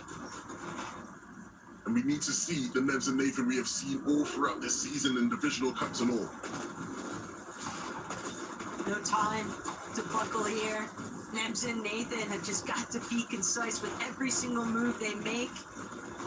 They take their time, really try and see whether or not they can find an opportune moment inside of the mid-ground. They want to stay one layer above ultimate low. They know that's very likely where Sky and Scroll are going to be operating, but Sky and Scroll met with problems of their own here. Still, it doesn't matter in comparison to what Rax is trying to accomplish. Playing the med kit, Sky and Scroll out of the lobby, though, now means that frontside low up for grabs, and other teams looking to take advantage of it immediately. Pablo Chino also looking So where's to Savage? cut players short.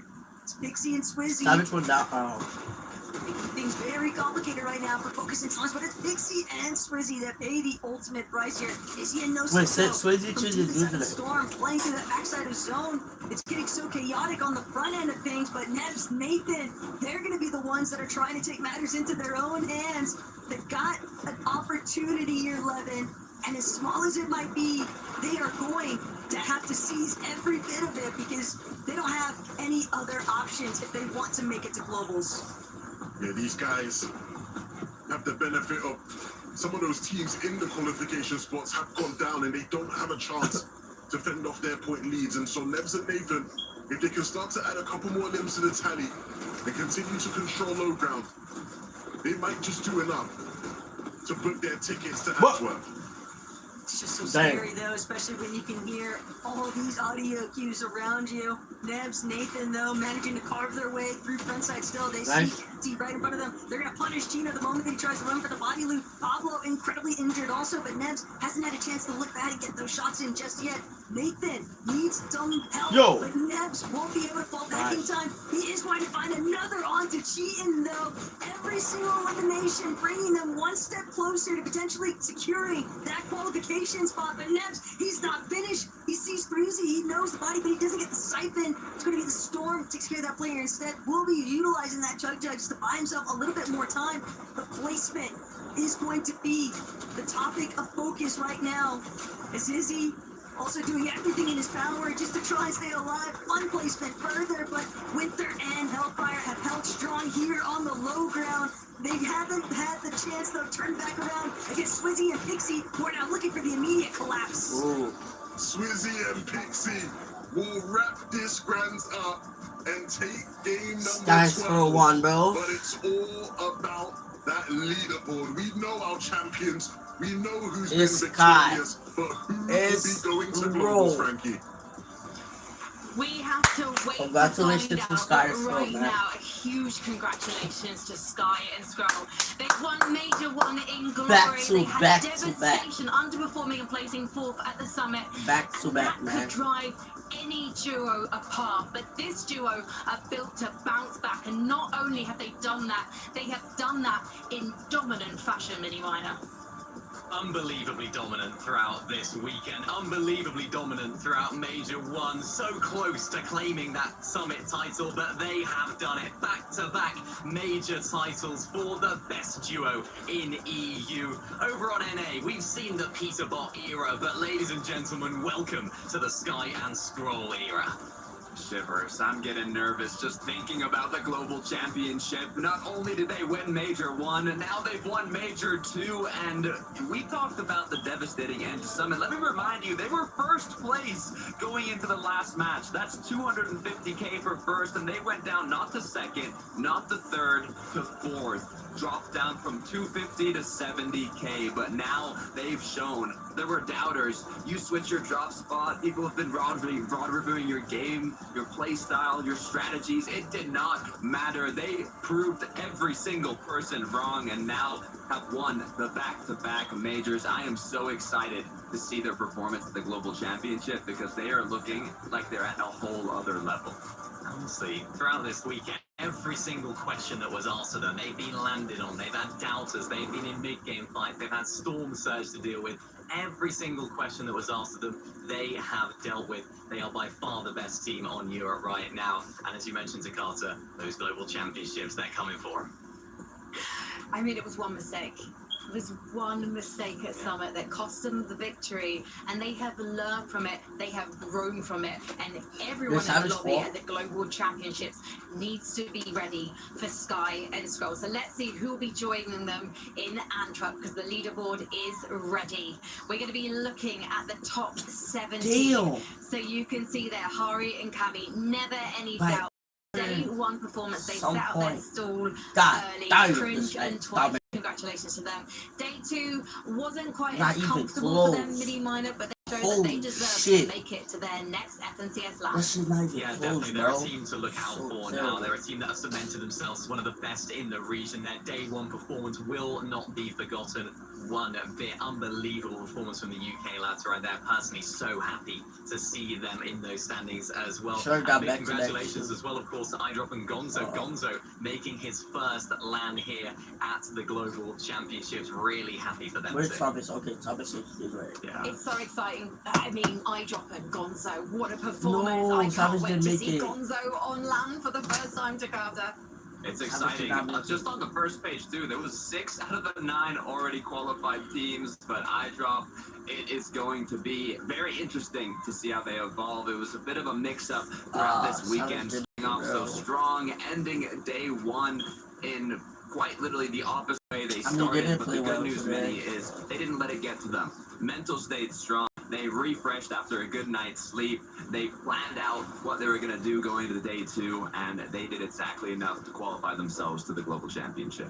Yeah, and it was interesting, of course, iDrop playing with Marius at the last land. I think a lot of people, when these guys split, would have said, yeah, Marius is now going to go on to do great things. He's now dropped iDrop, but it was actually iDrop that came out the better of that split, and I'm really excited to see what he can do, of course, as well as Velo and Zynox. Excited to see what Zynox can do at his first land. Of course, Velo has that experience at the Summit. These guys have proved us throughout this weekend what it can mean to make your first major finals. What an incredible showing from those guys who will, of course, be now making it into the Global Champions as well. Super excited for my Welsh friend as well, Zynox.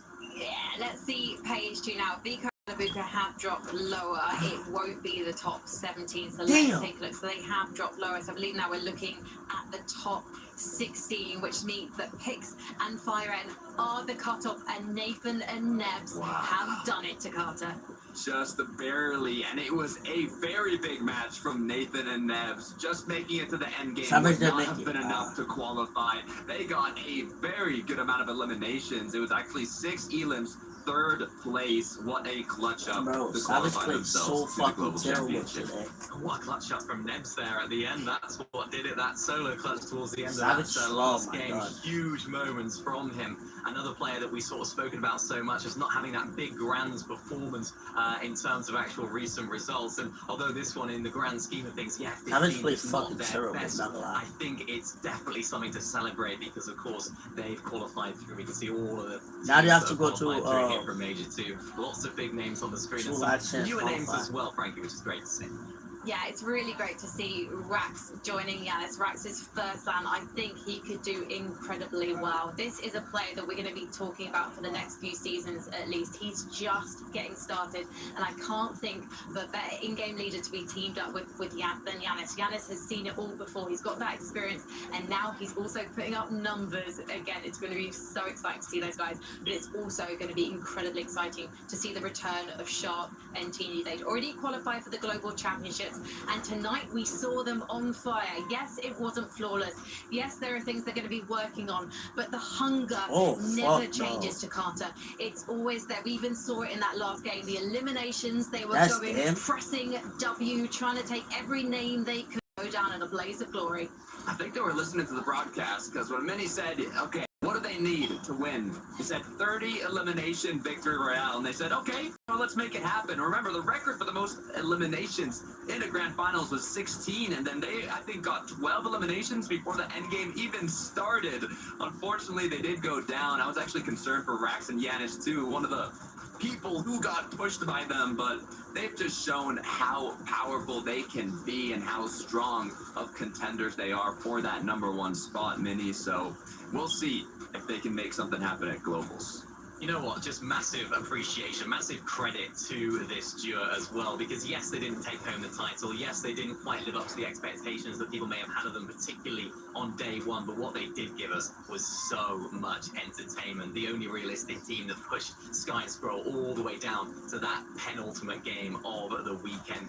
They could have just run away with it, realistically, Sky and Scroll, if Shark and Teeny weren't there. And a note on Shark as well, you know, realistically, they were the favourites coming into the weekend. This is sort of realistically the first time these guys have been in that position of favourites. And even when they didn't have a good day one, I suppose until that very last game of day one, they still show that they can come back and are worthy of being in that top spot in the region, worthy of being considered favourites for an FNCS major title. Realistically, for these guys, I'm sure it's only a matter of time before they take home. So here's where we are here. We have 18 jurors qualified for the FNCS Global Championship in September. We have 3 more spots. Who in Europe is going to be taking them? You'll have to wait until August 14th to find out. That's when the FNCS Global Championship qualifier takes place. And just to confirm, even if you've already qualified for Belgium, you can still enter. So the cinema is going to be getting a sequel. We will see Shark and Teeny return. We will see Sky and Scroll try and take yet another victory to dominate the lobby again as they have this weekend. And we'll see names like Truly and Savage return. Will we see Europe Sweethearts on LAN? You'll have to wait until then to find out. Thank you so much to Levin and Savage already fought, to Carter and Mini Miner for your incredible work on the desk and obviously production. Thanks to our Giros. We can't wait to see who will take the last spots, and for you guys for watching. In about 2.5 hours, we'll see North America and who will be taking that Axe of Champions. But for now, let's stand at home. Good night.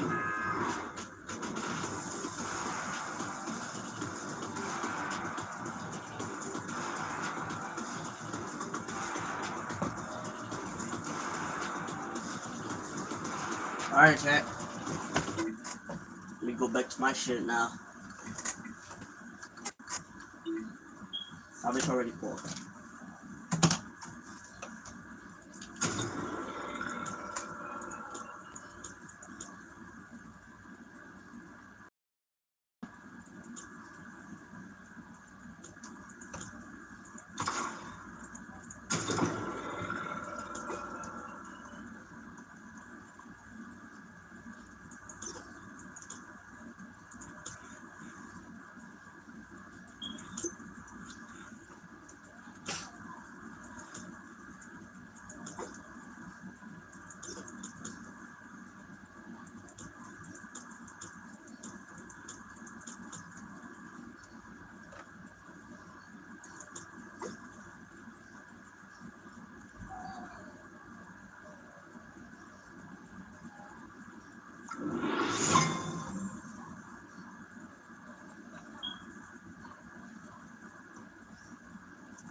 Like, oh my god, the roll down!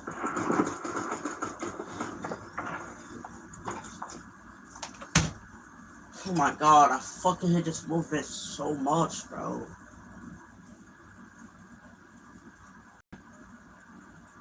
Like, I don't, like, the jump down is good, but like, the roll down, they took that off, bro. You actually need to take that shit off, bro. Oh my god, like, take that shit fucking off. The jump down is good, but the fucking roll down.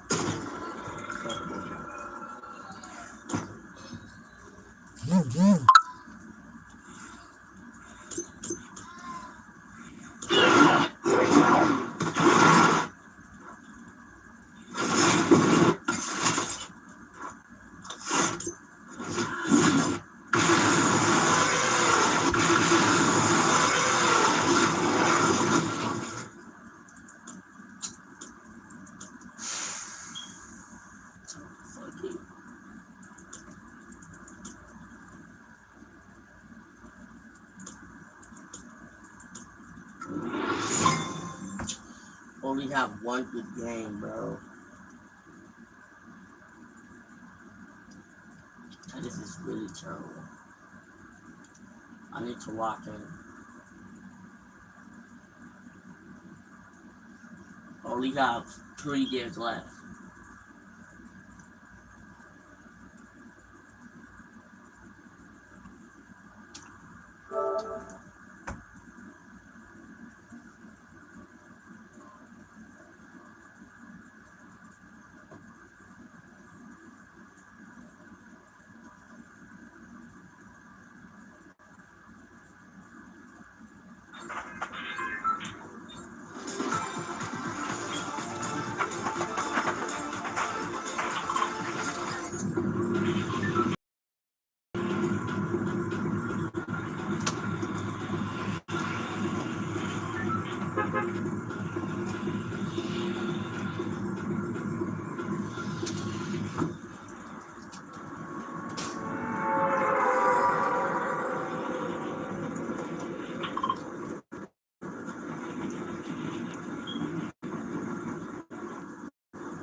Was there any tournament?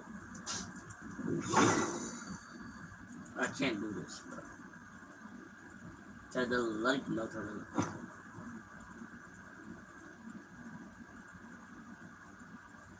Wait, they are tournament. Why is it too low?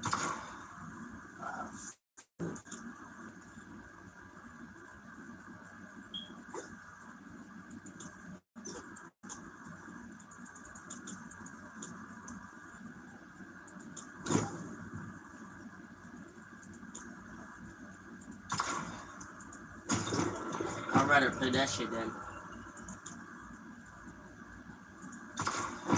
My chat? I'd rather play that shit than fucking play Zero Go, bro.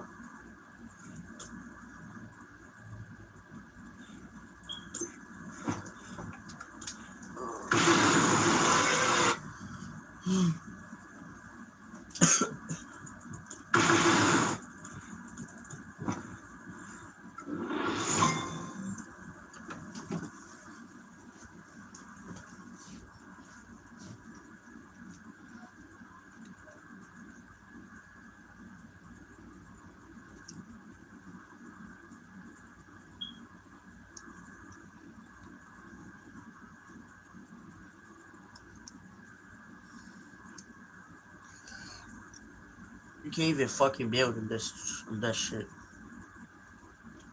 I'd rather play that shit than play fucking Zero Go, dude. You can remove bad comment. Bro, wait, what? I made mods on my channel. I made new mods on my channel. Alright, bro.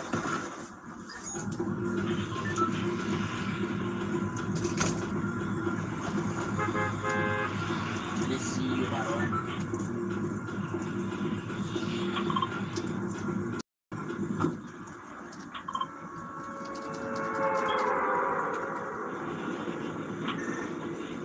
Chow my teammates good, bro.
Oh, my team sucks.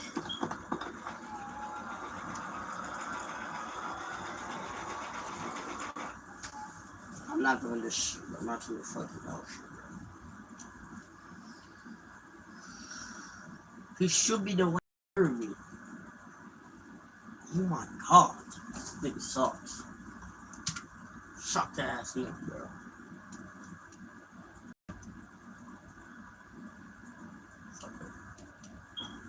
Yeah, I'm playing what do you want?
Drop a message in text chat and keep it friendly.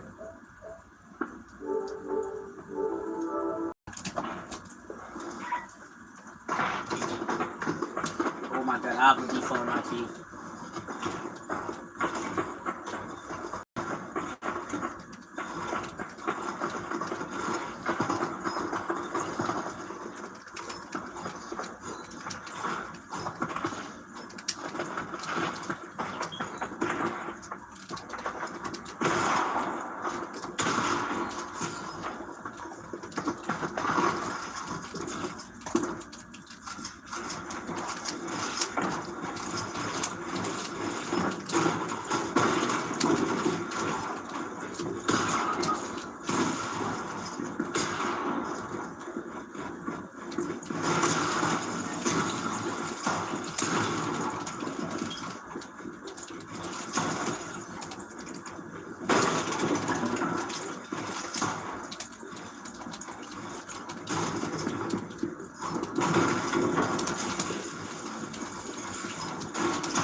Oh my god, he got me, bro. This guy sucks. God, yeah.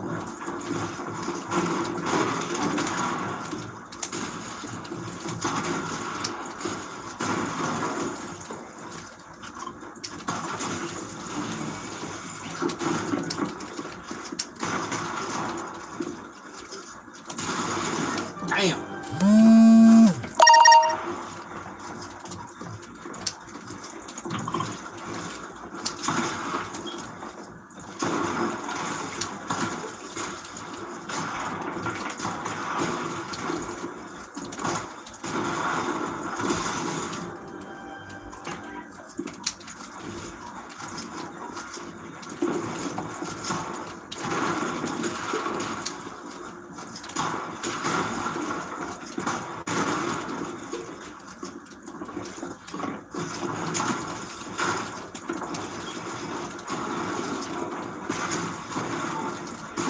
No, this guy's emo.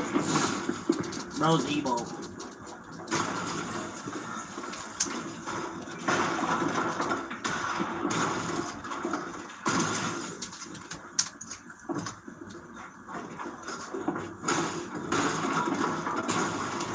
I think they suck.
shit is way too easy, bro.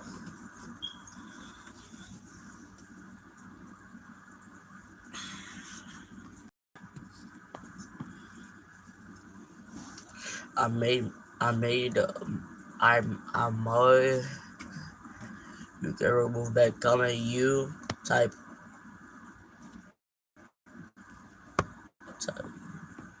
Oh, you made me mods? Alright, bro. I don't know when you go live, so. I think you know. Chat and keep it friendly.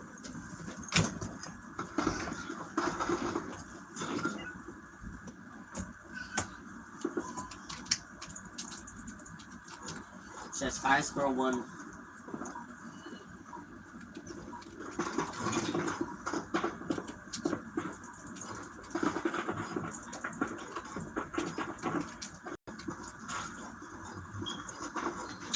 I don't think they're good.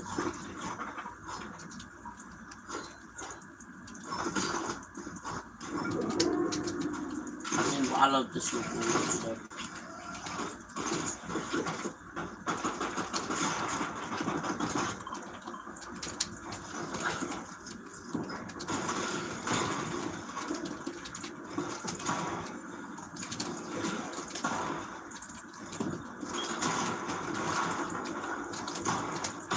No freaking way, bro. Can't reset. Nice. My team looking decent. Ah, fuck though. Never mind. Ooh, nice. Nice. Ooh.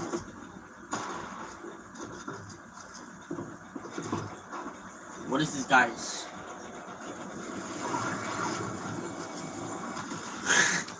This guy sucks.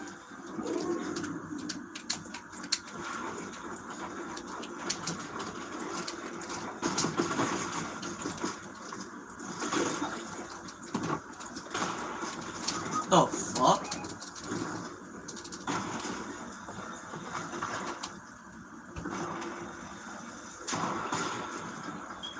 Bro, teammate, you're not that good, damn. Bro, doing all this shit like he act like he's good. That's what he's fucking ass.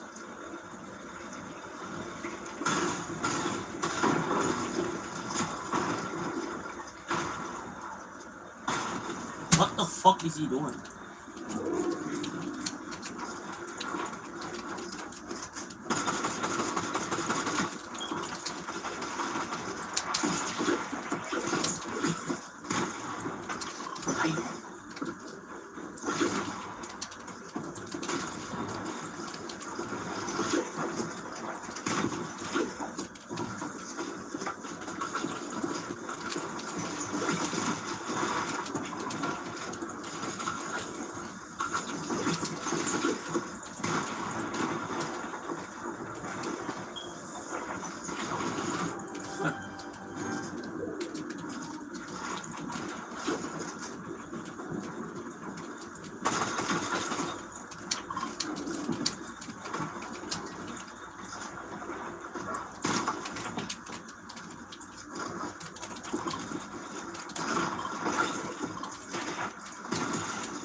This is way too easy, bro.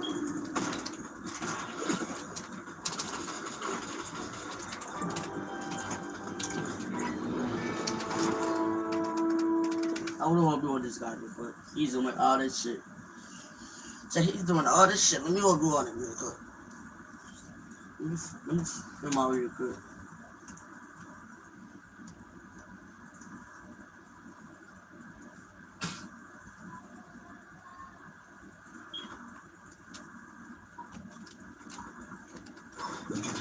Just God for another day.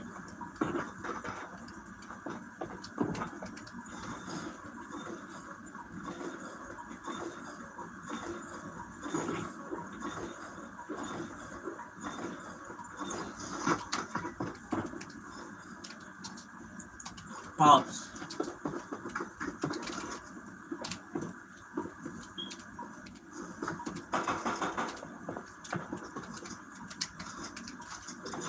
Check this guy doing all this shit. I'm gonna go over.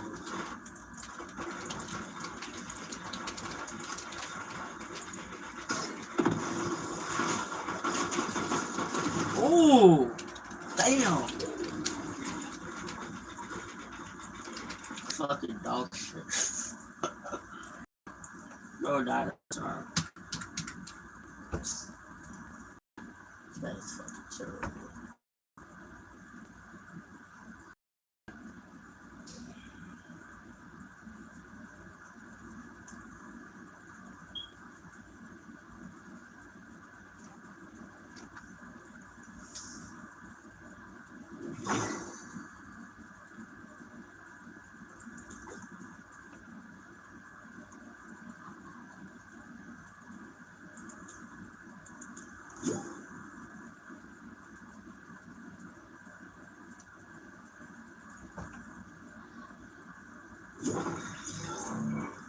You joined the party.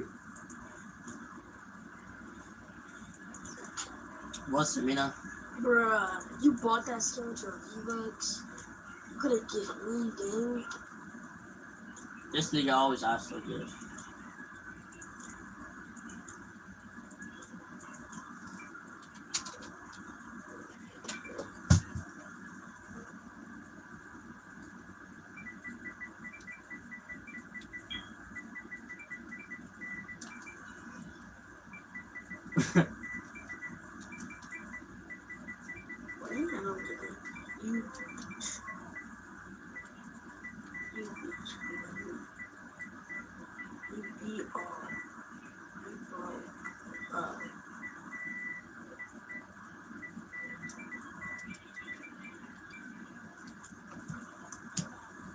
Yeah.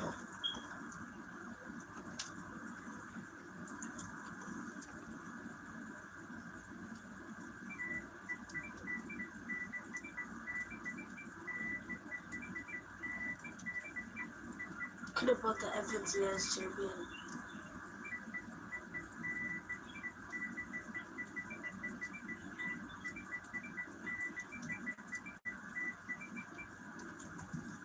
Damn.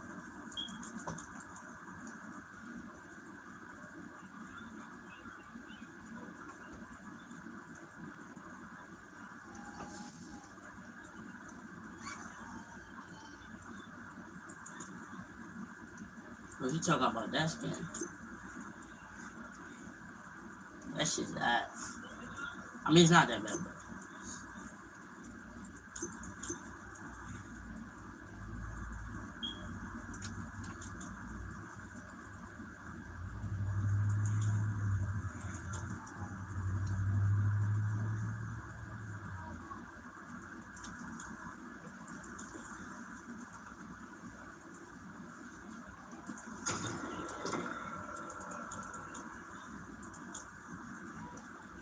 bro, can you ready up?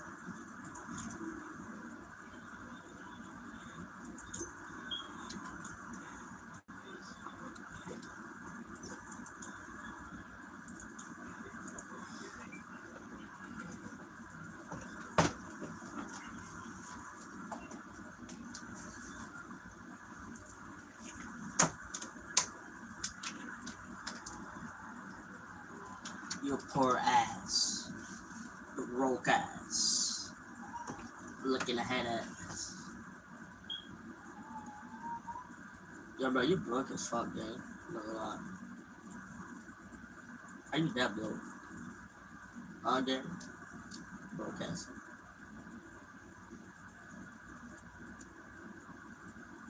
You don't got no 3,000 V-Bucks.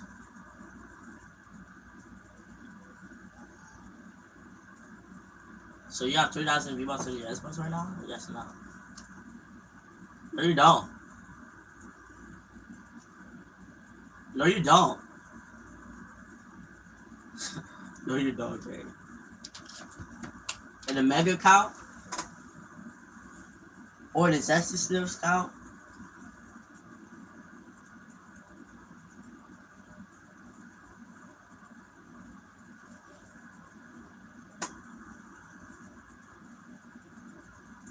Why are you lying? But I'm not giving you nothing though. Sorry, dude.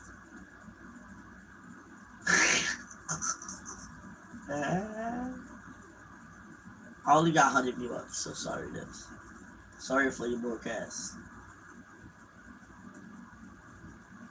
Sorry, bro, broadcast. Sorry, broadcast. Sorry, I cannot give it to you. Nigga, shut the fuck up. That's why I shift these things. He's not fucking. Bro, Viking was worse than you so hard and you still play with him? Nah, that's crazy. You first. You don't care?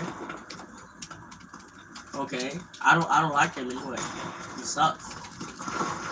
I didn't play with him. I played with him because I was bored. I didn't want to play with him, so yeah. I left after that because he's a bitch. Okay. Bro, Viking's fucking shit, bro. That nigga was so hard. Nigga, he roasted you so fucking hard. Bitch, man. That's crazy. He called you a fucking bitch. That nigga called you a bitch, bro, and you still gonna throw him? Nah, you're a pussy, bro. You're a bitch. That's why you broadcasting. That's why you broadcasting for not to get out of the show. Broadcast, nigga. Broadcast, nigga. Shut your bitch ass up, nigga. Shut up, bitch.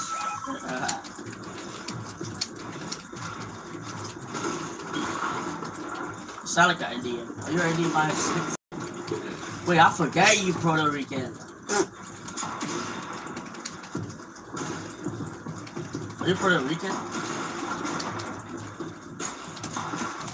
Bro, you sound like Puerto Rican. I'm not gonna lie.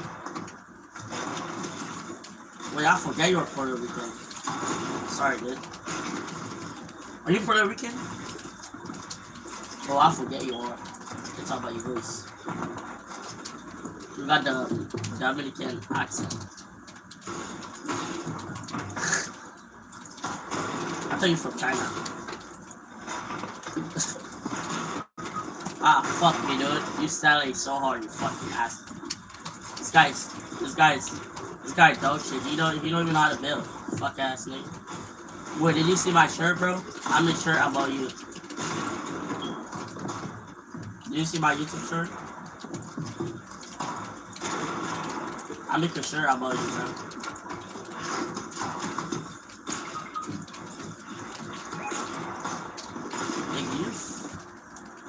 This guy sucks, bro. Are you on EU? What server are you on? My game is lagging. What server are you on? Get. What's...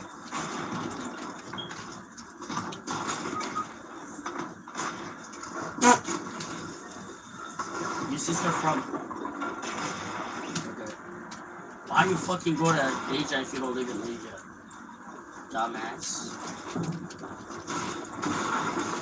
Always a fucking Puerto Rican dumbass.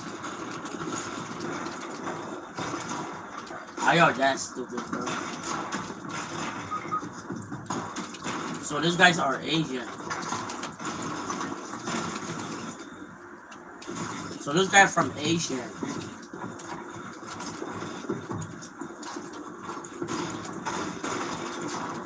Dude, I cannot play this.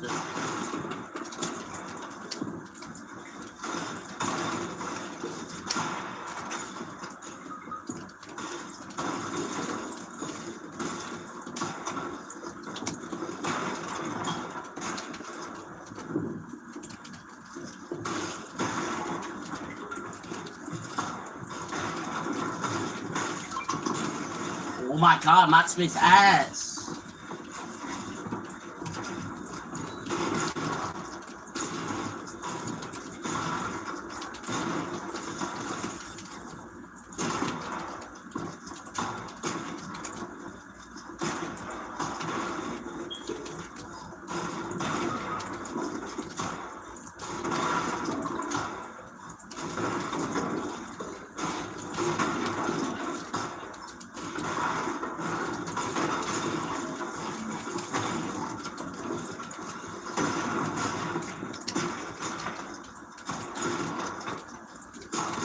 Fuck, bro. Oh my god, I'm so laggy. Shut your fat ass up, nigga. I don't wanna hear you laugh, bitch. You never do nothing. You didn't do shit, bitch. I'm fucking laughing, nigga. You didn't do shit, bitch. Shut your fat ass up. You did no shit. You have not killed one yet. Look at you. Fucking ass. Shut up. I don't wanna hear you. You Puerto Rican ass, nigga. You sound like you're from Puerto Rico. You sound like you're from Puerto Rico. Shut your bitch ass up. Tacos, bitch. Tacos, bitch. Shut your fat ass up, tacos. I don't want to hear you. Tacos ass nigga. Fuck out of here. You Puerto Rican ass nigga. You sound like you're from China. I thought you were from China when I Oh my god, this guy sound like Bro, this guy's selling me, bro. Hell no, bro. You fucking ass. You're fucking dog shit, man. You're fucking ass. You fucking terrible, dude. You're the worst fucking Fortnite player in the whole story, bro. Shut your fat ass up. You are. You are. You are dog shit. Yeah, you are. You are. Okay. Quit the fucking game. It's time for you to quit the game, bro. It's time for you to quit the game. If you fucking inside this game, quit the game. You're never gonna be the best, gang. You're never gonna be the best. Try hard as you can, you never will be the best, yo. I'm already good, dumbass. Yes, I am, dumbass. Because I was a fucking 120 ping. Subtle Ripple 8214 left the party. This guy sound dumb as fuck.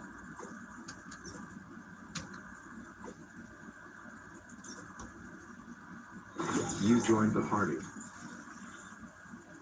I was literally 100 ping, dumbass. Yeah, you a clown, bro. Fucking Subtle clown Ripple ass nigga. 8214 left the party. This guy's fucking dog shit, bro. This guy's so terrible. Let me buy it.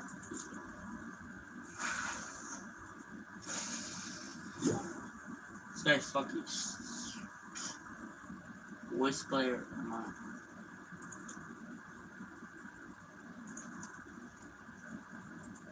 This guy's fucking nuts, bro. Hop off. Yeah, let me delete this guy because this guy's fucking shit, bro. We're talking all this shit like he thinks he's good. He's the worst. He's the worst Fortnite player in my friend list. Talking all this shit. Silent Smoke 3R67 joined the party. Yeah.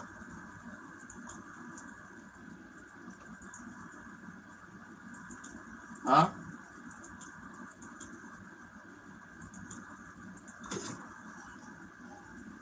I didn't say that. What are you talking about? This guy's fucking dog shit.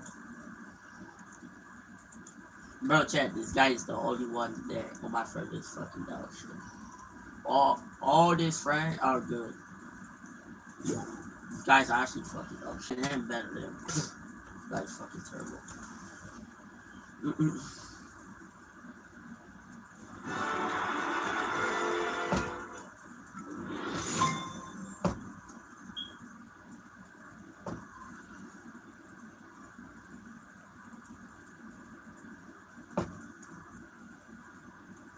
Nigga begging for freaking.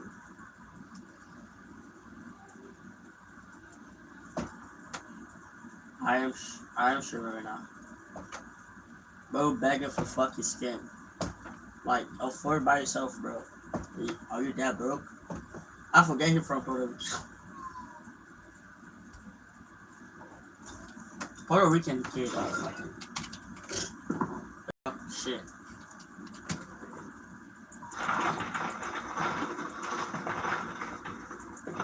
Bro, go to party channel. Damn, why you fucking...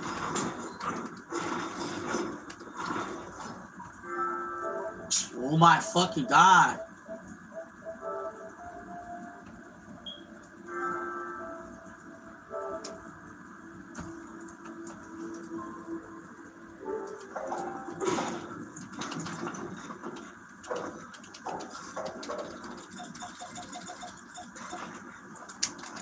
Emote for an item.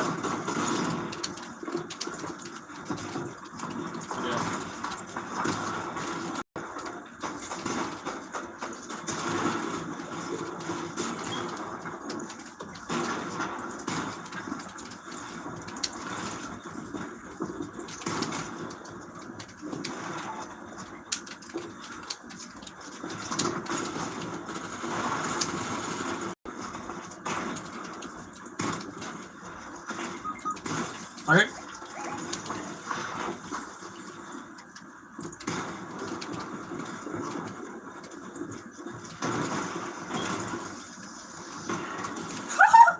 That was smart.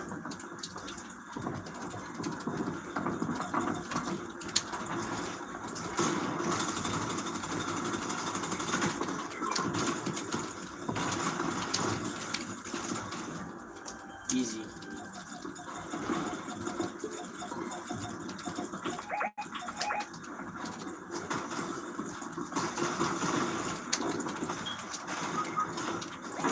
Alright. That.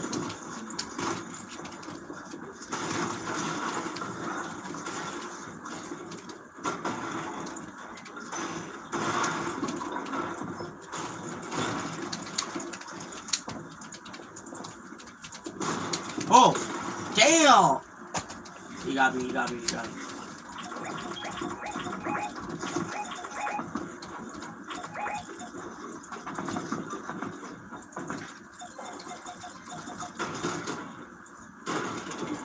Oh my god.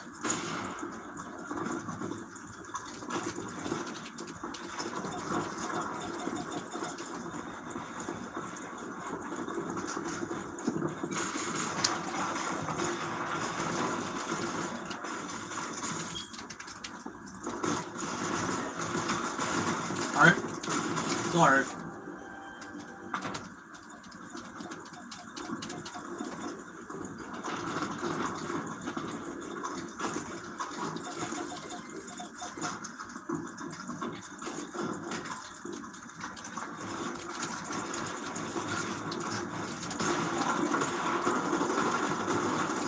I did. I'm on.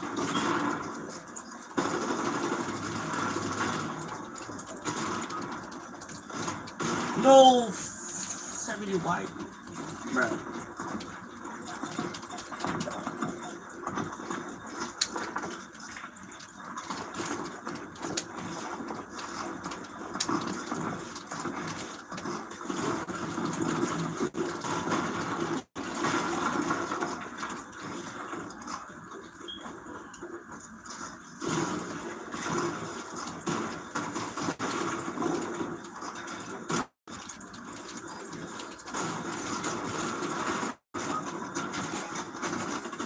Well, Jack, can you check what server you on? Check what server you on.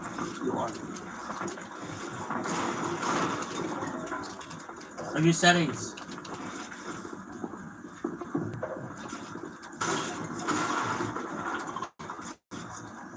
Okay, go to game settings.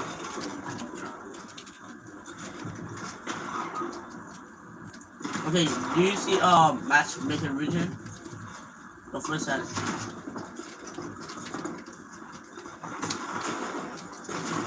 Bro, go to game chat. Oh my god, go to game channel. I mean, not game channel, dude. What are settings?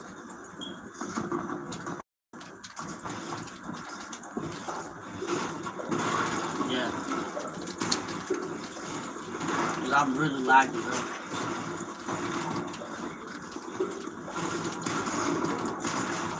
I say game chatting, not.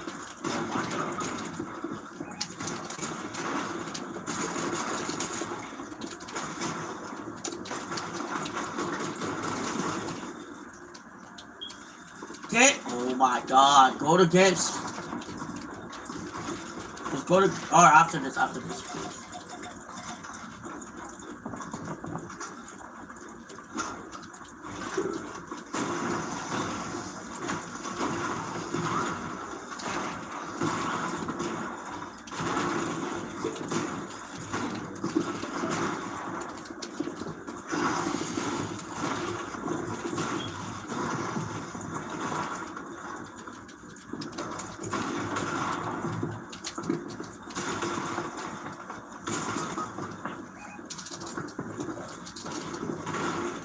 Nice. Come on, behind you.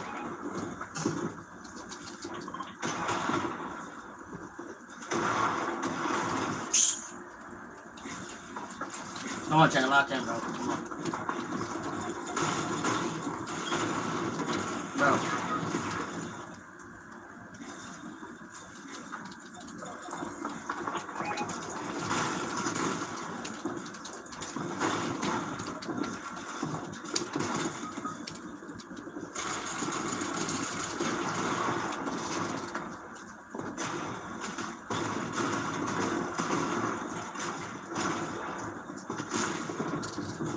Fucking 49 ping, bro.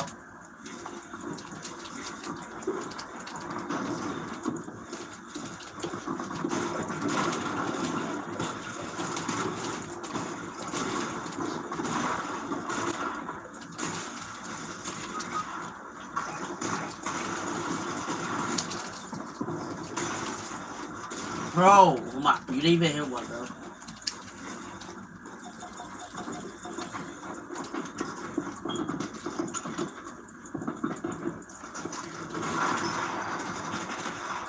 Nice.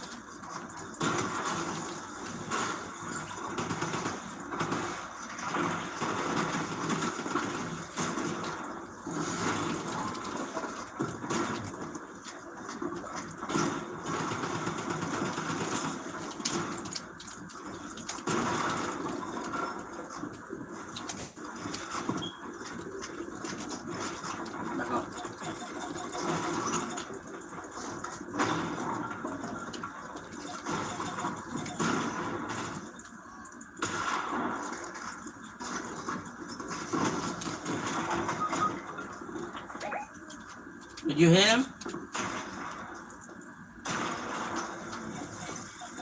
You didn't fucking tell me this shit.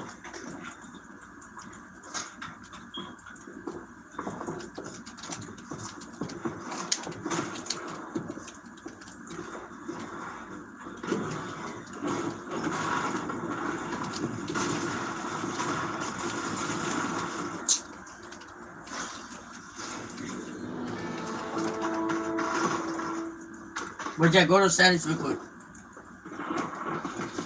Go to game settings. Are you in game settings? Are you in game settings? Okay, you're in games.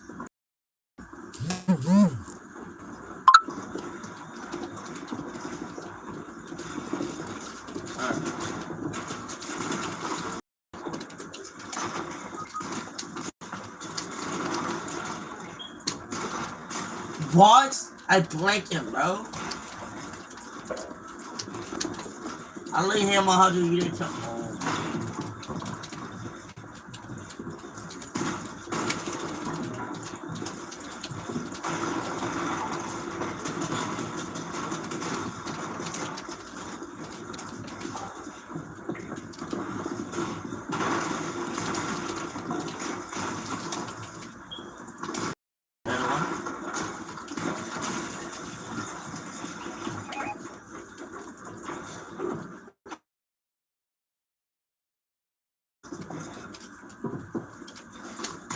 100? 100 hot. Oh my god. Come on.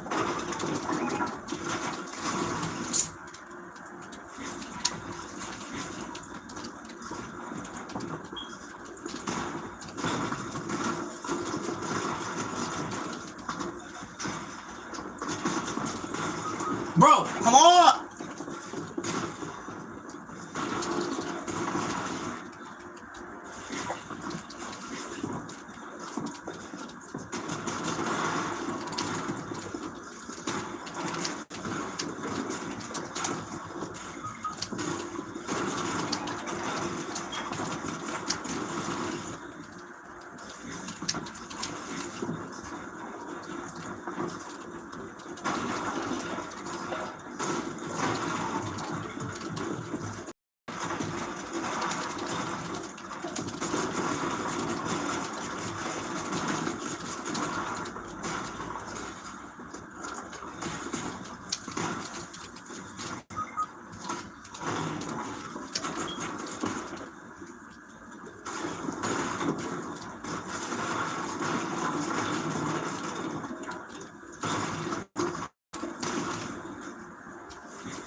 I picked this one, and I got the 2.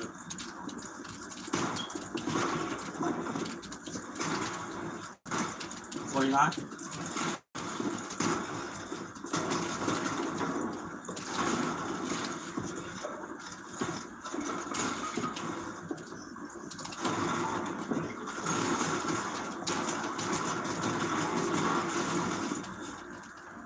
Should we do all?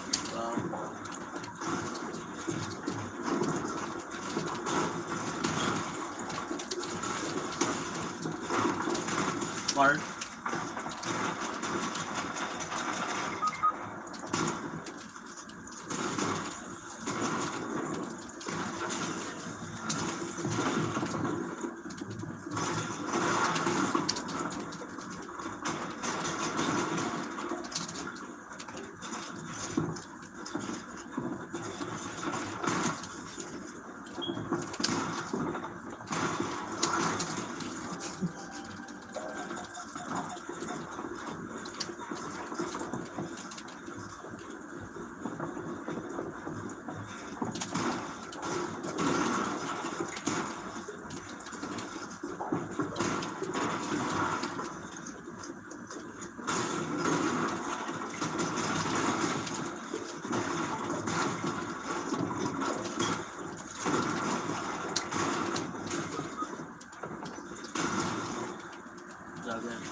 Clark.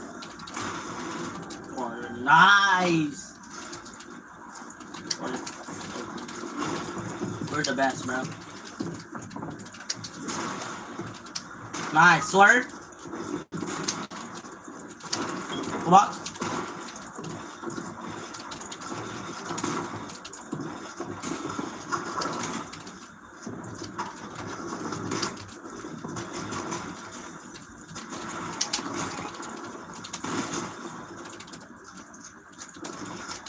No! Oh my god! Sorry, bro.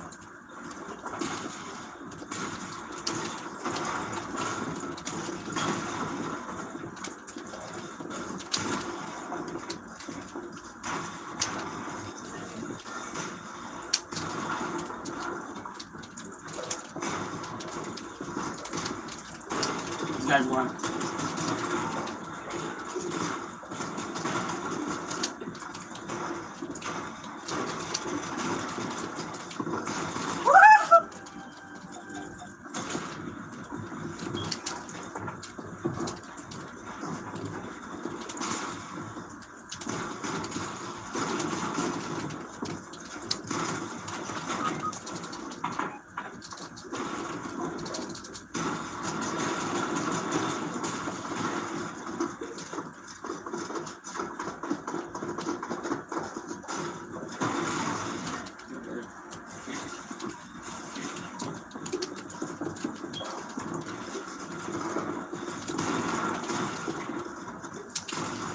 Oh my god. Oh my freaking god. That was a nasty shot. I'm hacking, bro. I'm dead ass hacking. Holy shit. How did I hit that? Holy fuck. 100? This guy just covering his spray. Indeed, bro. It's all good. Wait, go to game chat. Go to. Alright, let me share screen. Alright.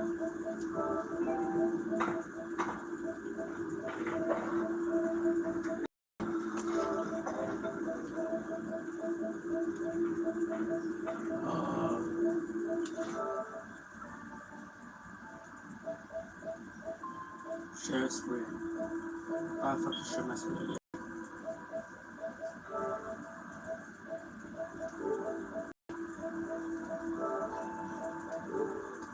Wait, where? Do I go to the... Oh, okay. Wait, go to what?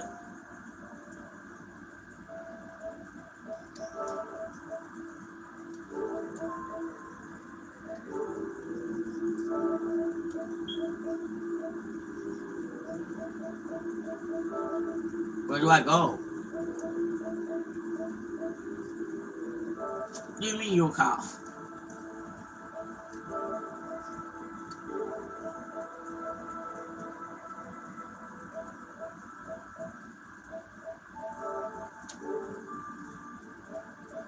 Is this share play?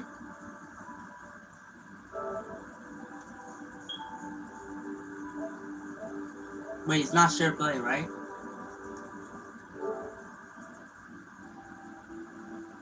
Hell no, I'm not playing. I'm not picking share play. It's gonna delete my account.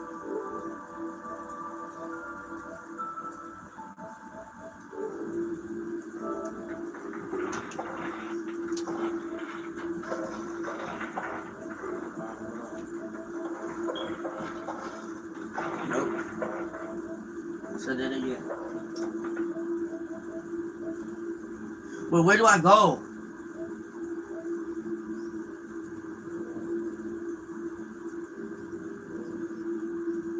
Okay, where an account?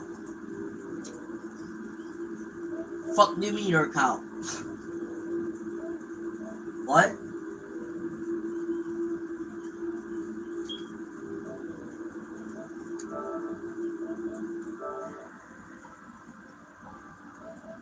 Oh, so I go to...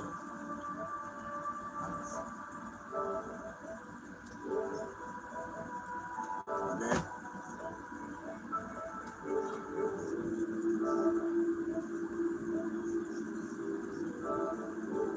So I go to party screen, right? Okay. And then click what?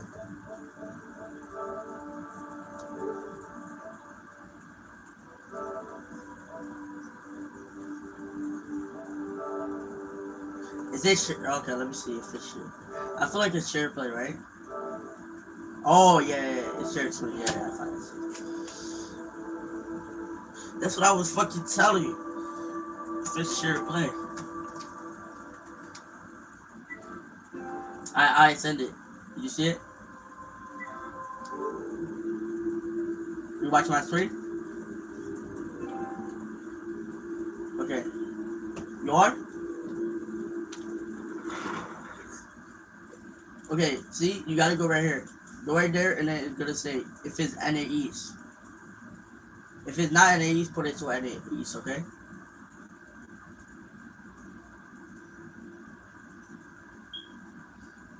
What?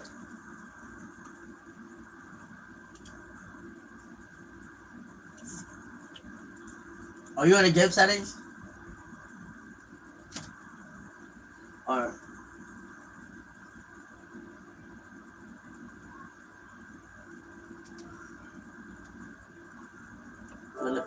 go what? Go Fortnite?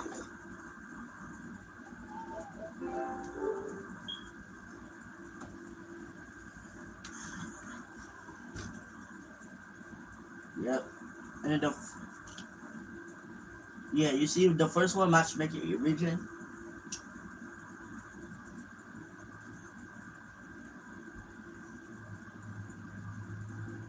Oh, so is it on at the East?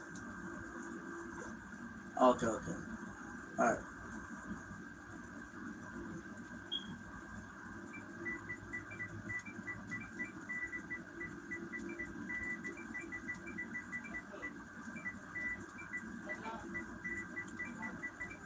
Mm-hmm.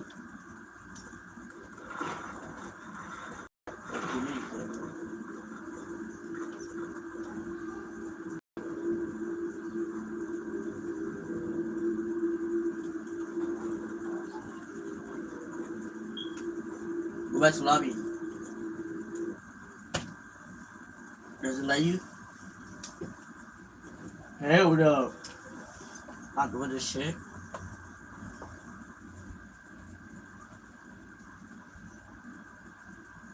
No.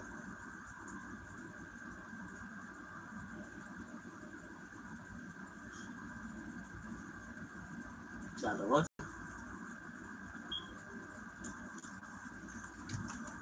Okay, go to nobody's talking about that thing.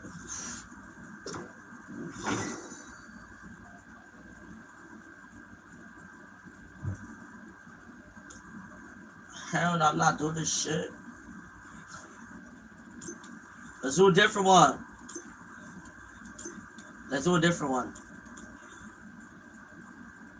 You have a different one?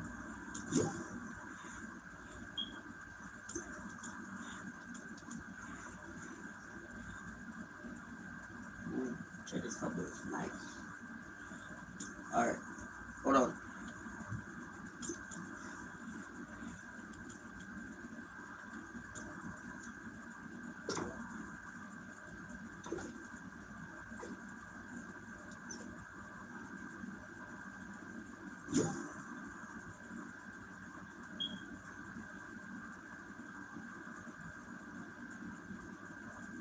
No, hell no, I'm not doing it.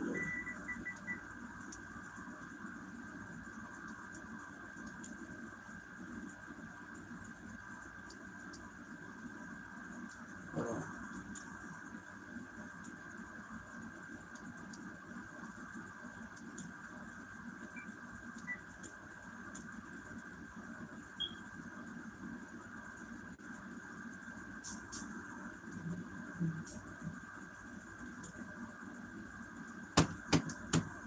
Let's do this one.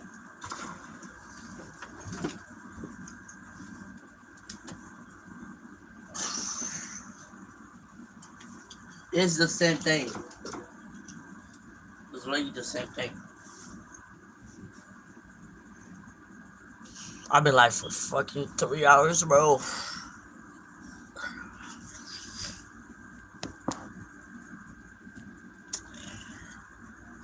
Oh my god.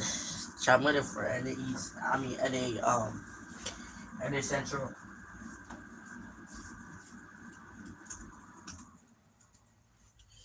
We're doing some bus fight.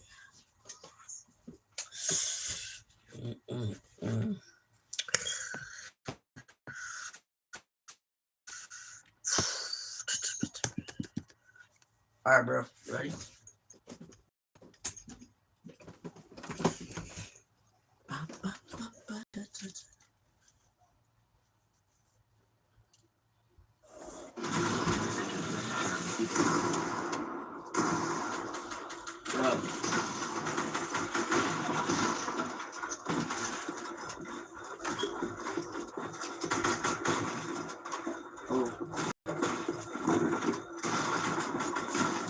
Damn, we just got fucked.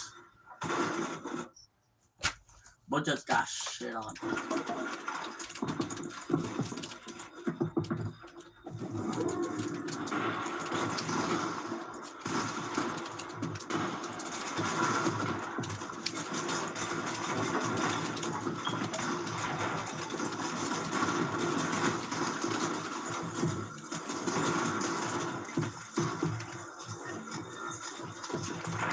You already died?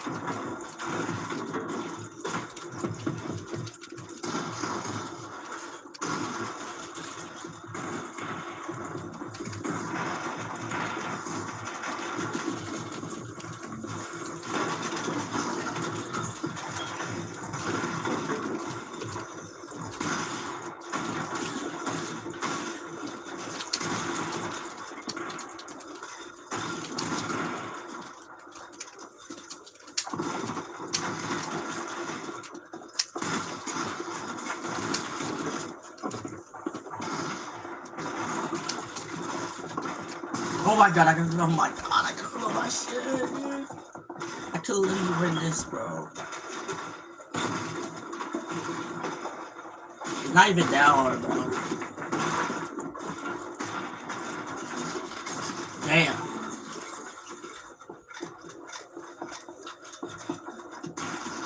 Alright. Damn. Easy win. I could literally win that. Alright, Jack, lock in, bro. We got this. Yo, Jack.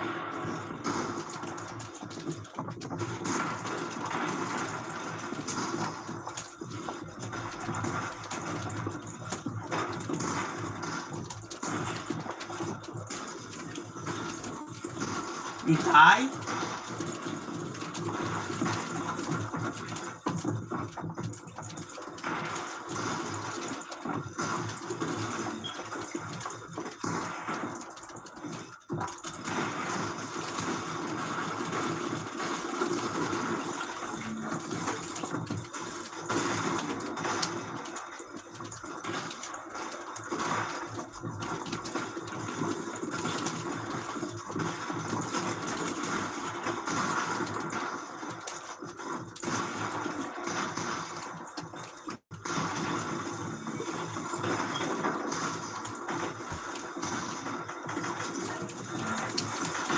You watching me?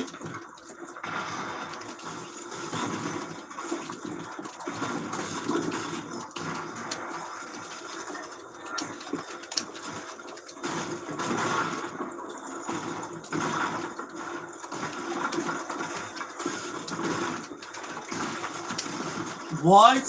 I am 188. Oh my god, dude. 100. This guy not even that good. I'm watching the grandpa. Sure. Oh my god, this guy sucks. Oh.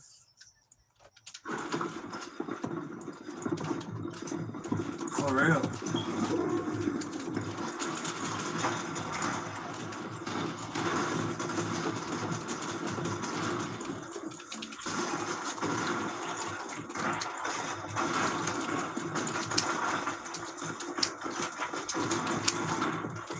Holy fuck, he's bad, bro.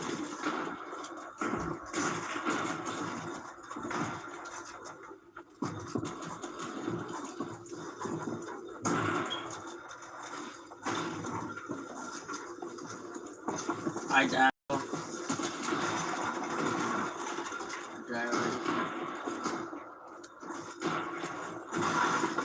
The grip are not even fucking good. Watch him dead here. So watch him dead here. You watching the girl pop?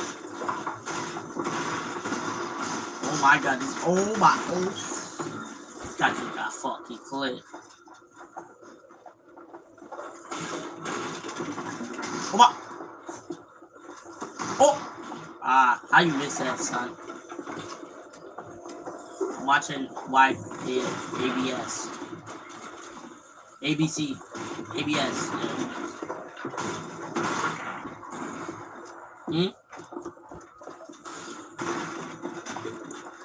Let me watch Travis Scott. Let me watch Travis Scott. 100. Full box. Travis Scott say full box. 180. 3, 2, 1, go. Travis Scott. Your ass. What the fuck, Travis Scott? Travis Scott, idiot. 100. Nice. Travis. Nice. Nice. Travis, your ass. Travis sucks.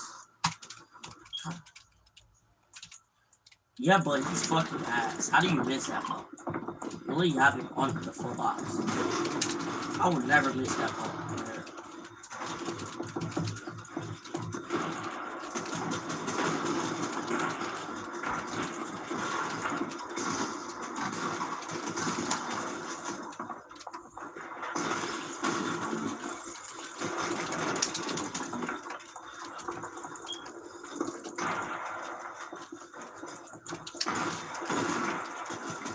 Why this guy is still on me, bro?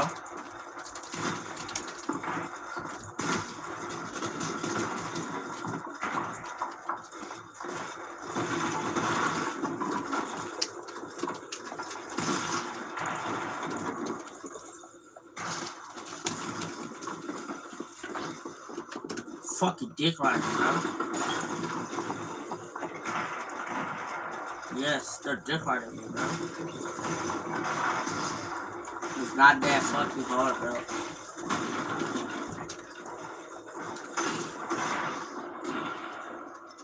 You're not even that good. You're not Peter Box.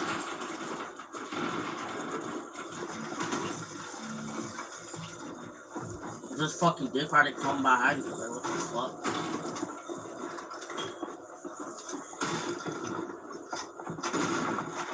Alright, bro, go, bro. Whatever, bro. Damn, this guy got it.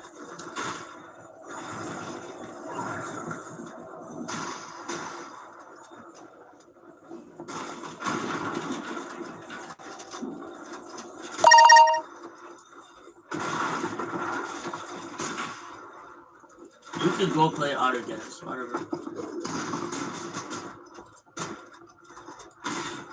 You can go play what game you're like. Oh my fucking god.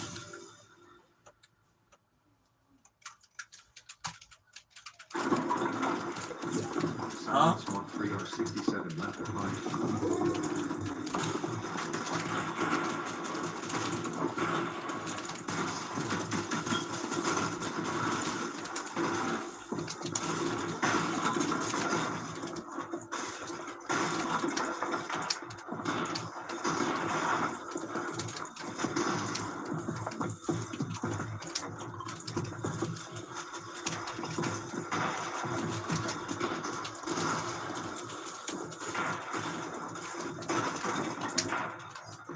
Hunter, pull box. Hunter.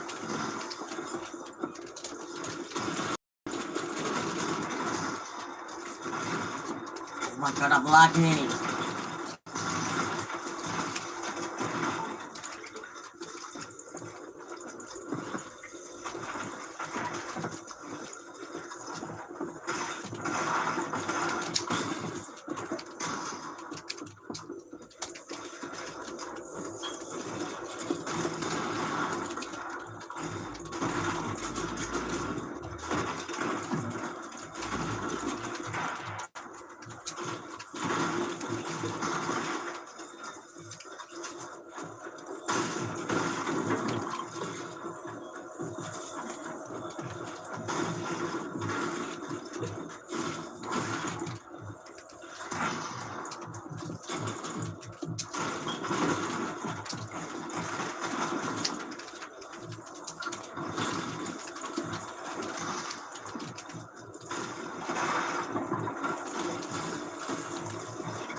Andre, those fucking...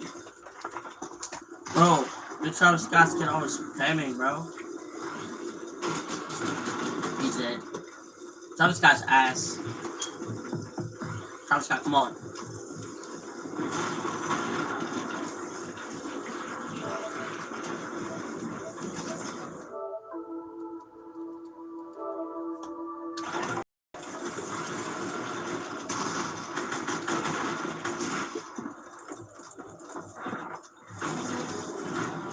Damn.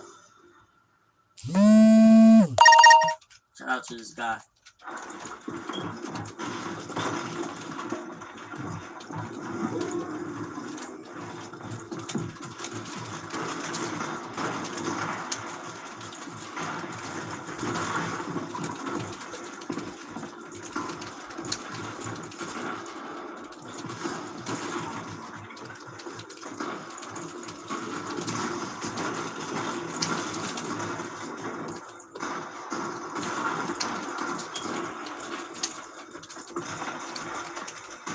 Like, oh my god, this guy's stick riding me.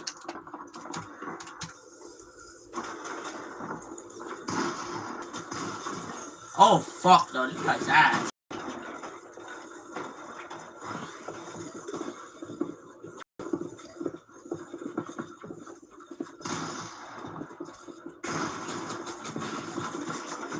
Alright? No, this yo, build up.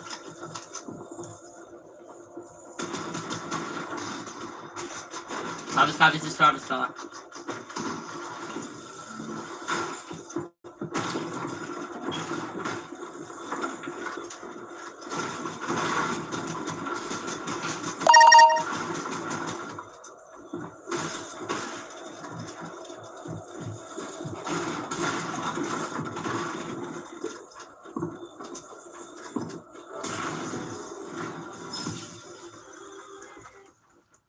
This guy win again.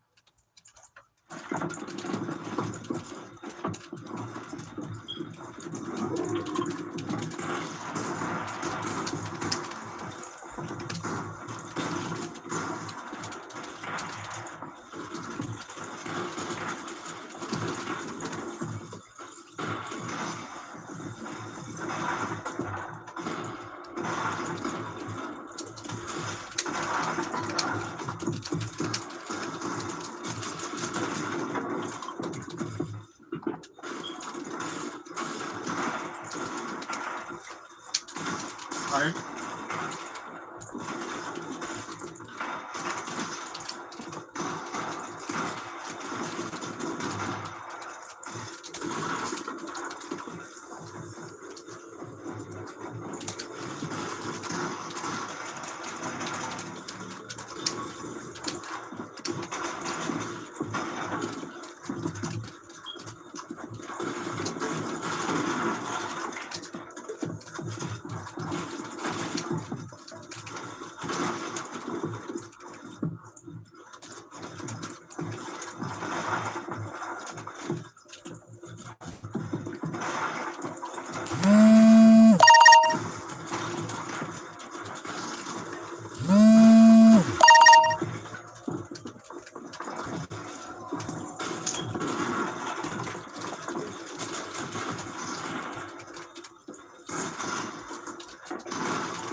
No, oh my god.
Oh my god!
god, bro.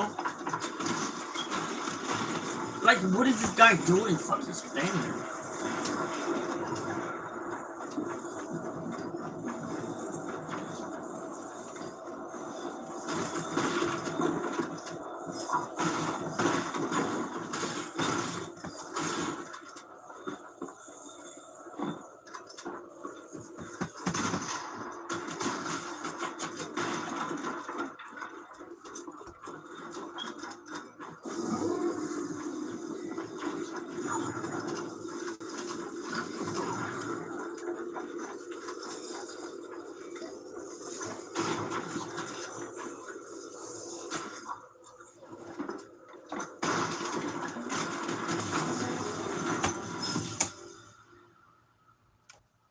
I couldn't literally win this round.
This guy is so weird, bro. Don't let him win, please, try to stop. Nice! This guy's so good.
Let's go, bro. Finally. I was nervous, okay? I was so nervous.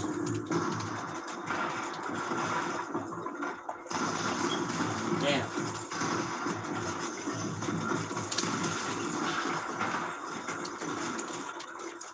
What the?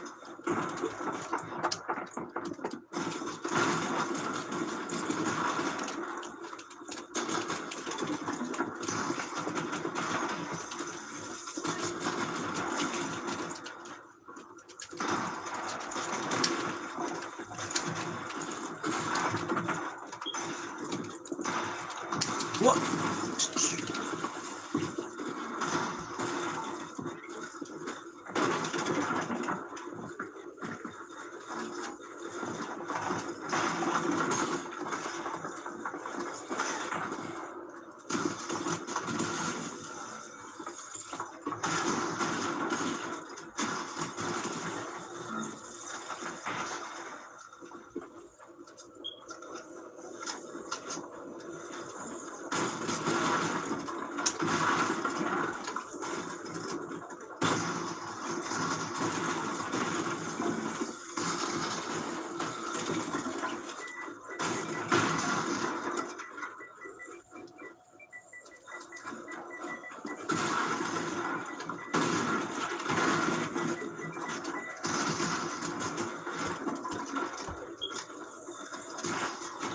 Oh my god, this guy sucks.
Oh my fucking god, this default, oh my.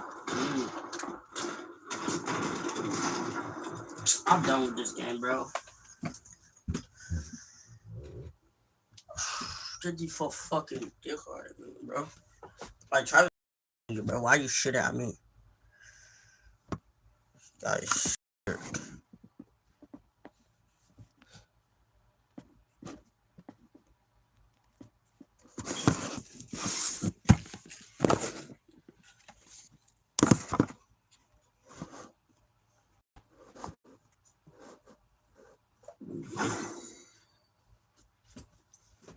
Yeah, I'll be like for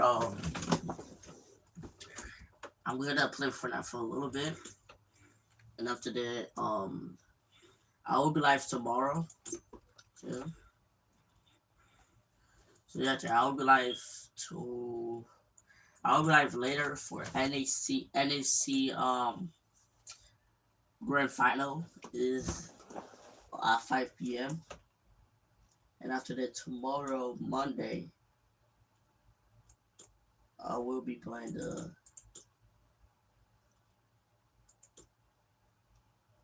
top 1,000 for Robos.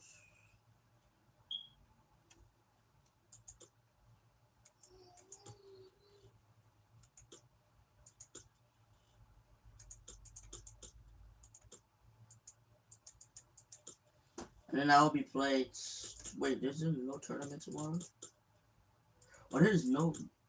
Yeah? Well, hold on. August 3rd. Wait, tomorrow's August 3rd.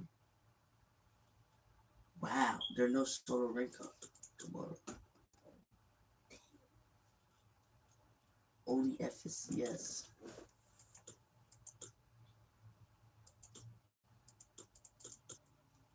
Well, I don't know. I don't know, bro. It's a poor week. There's no solo rank up for the rest of the season. So, yeah, for the rest of this season, no cash, no nothing, no solo rank up. Looking rough. Let me play 1v1. Let's look at that. No tournament. No tournament.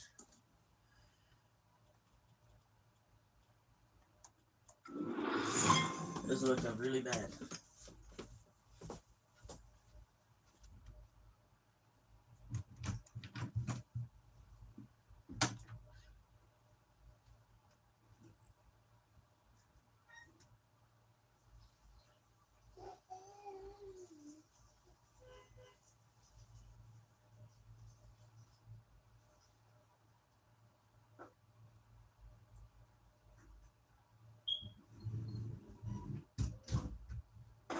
Drop a message in text chat and keep it friendly.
Alright, this is my last. Wait, y'all cannot see. Oh shit.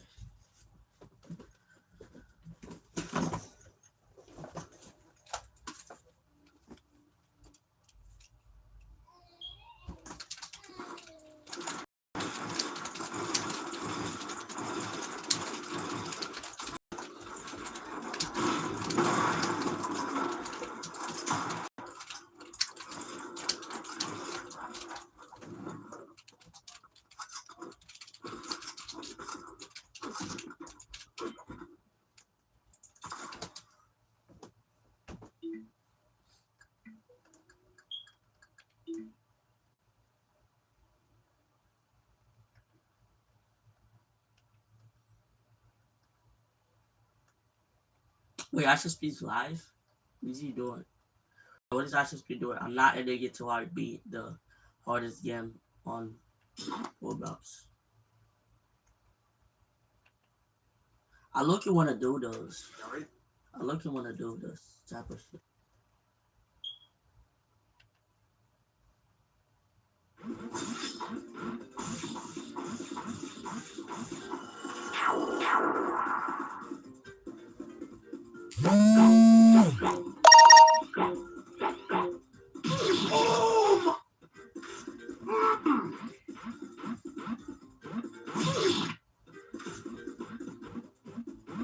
Yeah. I look you wanna do the shit. I'm not addicted to be something.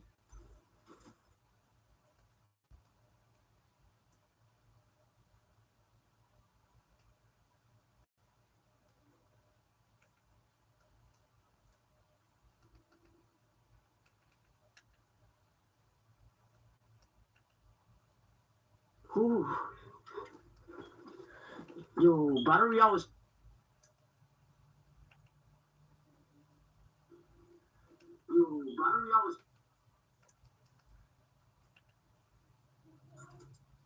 Okay, y'all can see my screen. Okay.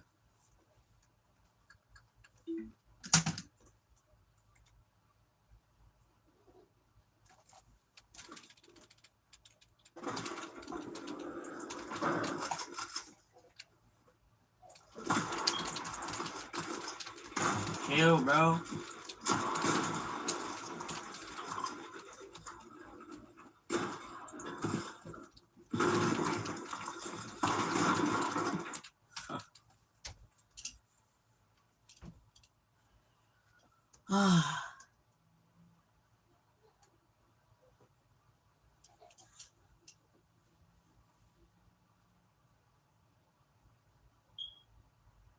Chill, broski.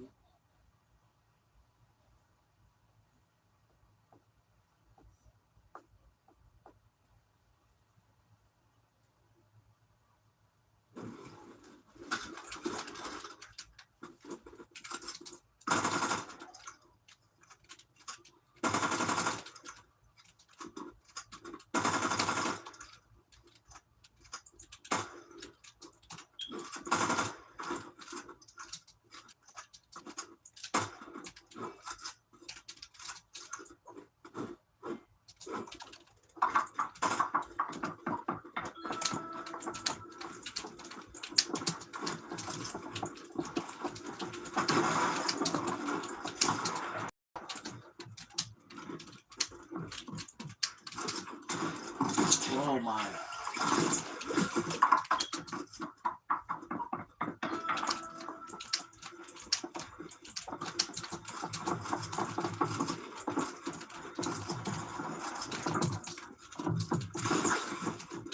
Bro, this guy going fucking to the moon, bro. What the fucking shit is he doing?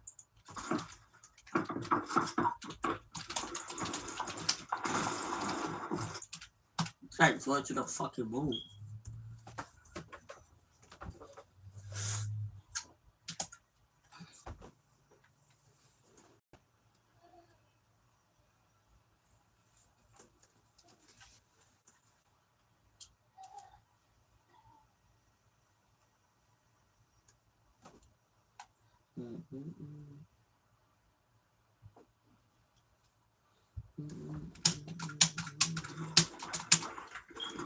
Yeah, I keep finding.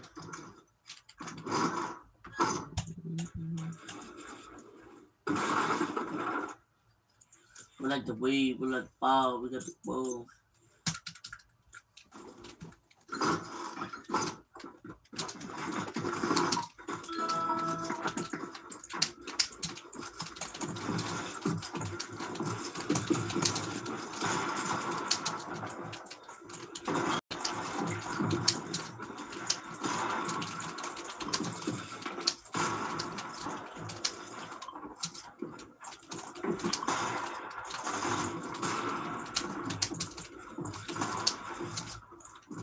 Bro, oh my god, like, fucking fight.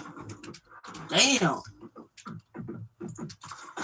I hate when people do this shit, bro. Fucking ass, bro.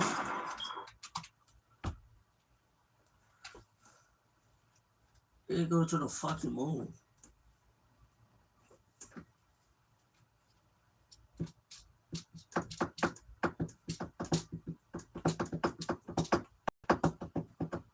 We got the feed.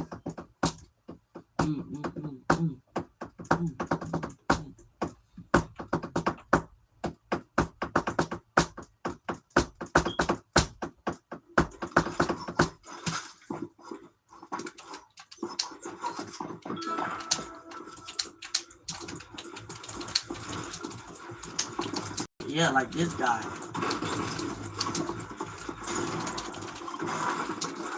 Yeah, like this guy, bro. Motherfucker go to the fucking moon.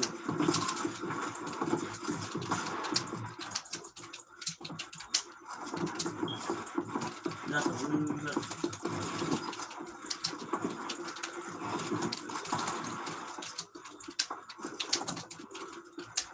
CM is so laggy, bro.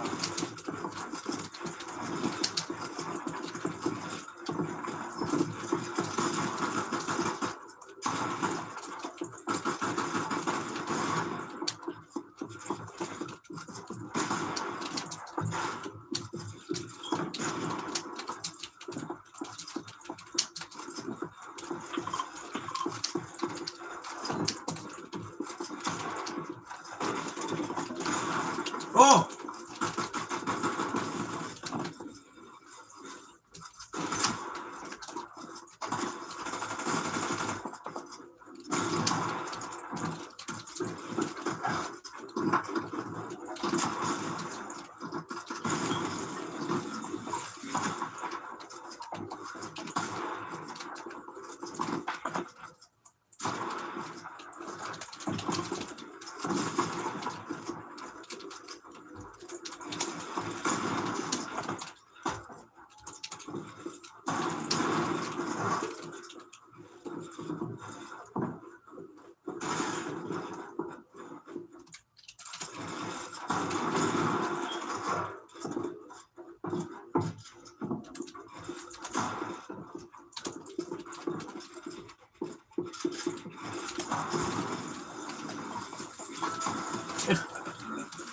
Oh my god.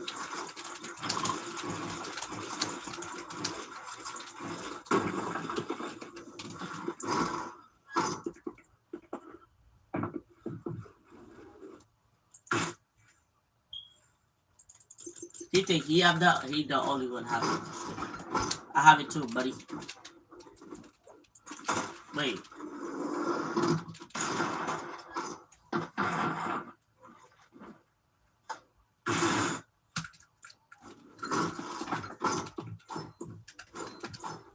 I have it too, buddy.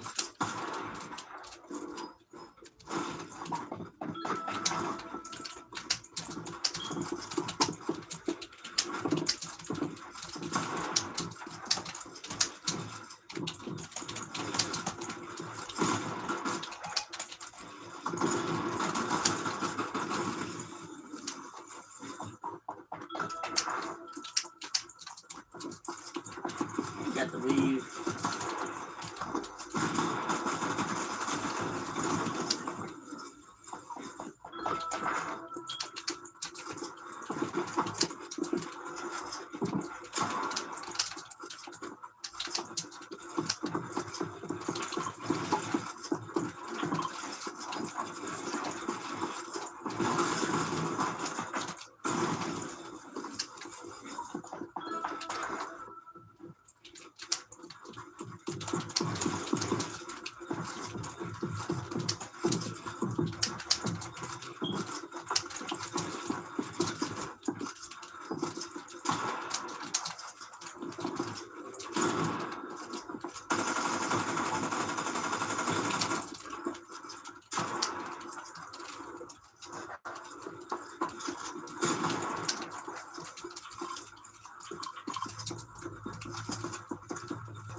Hold on, chat. Let me turn my keyboard 360 and go.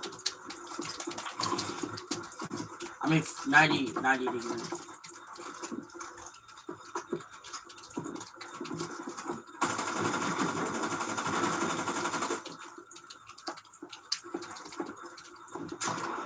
Holy long ass fight, bro.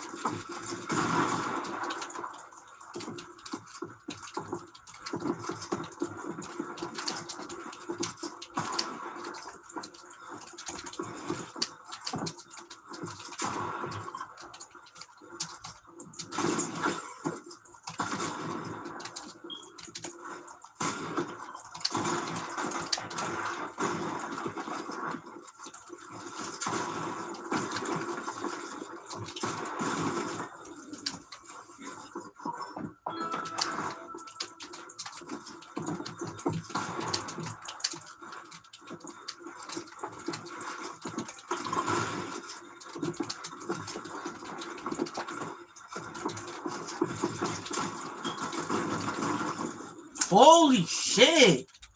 Fucking spammer, bro. Damn. Fuck ass spammer.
I'm about to go eat, bro.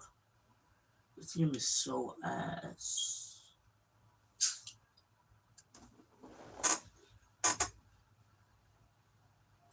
I don't know if I'm gonna play tomorrow, bro. I might play like eFootball 2020. I might play eFootball 26 tomorrow.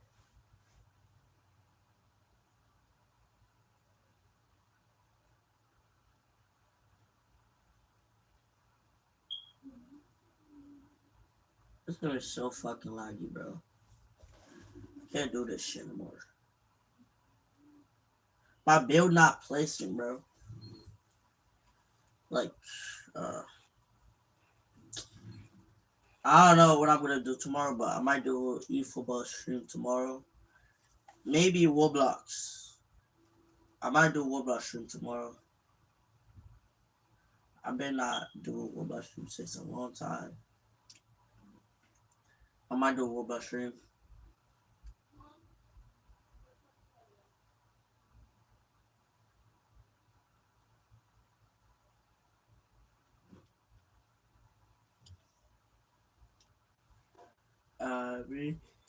Okay, where so I'll be special. I'll be.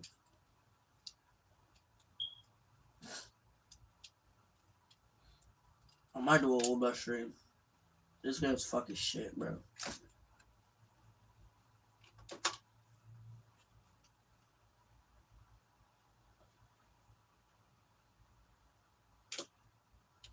Back then, Fortnite was really fun, bro.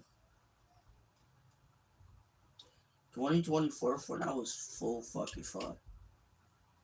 It was not laggy like this. I swear.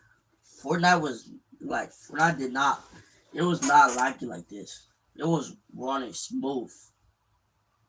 It was so good last 2024.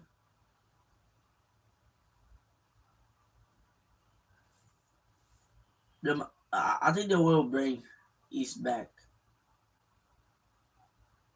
That's the only thing for I need to do. Bring East back, the game will be popular. Like a lot of people will be playing. Because there's a lot of people in East than Central. If they bring back East, for that stuff, bro.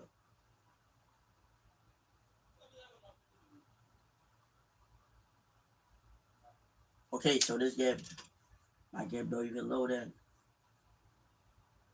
Alright, chat. I'm gonna take a I'm gonna take a break. This game is fucking shit. I will be doing Fortnite Roblox stream tomorrow. So yeah, Roblox. I might do eFootball though. I might do eFootball and Roblox. But I don't know yet. I don't know what my plan. I might do a Roblox stream. You know. I might do a Roblox stream tomorrow. Or maybe eFootball stream. I might do a eFootball stream tomorrow. You know. I will be playing the game. Yeah, I will put. Fuck this game, dude.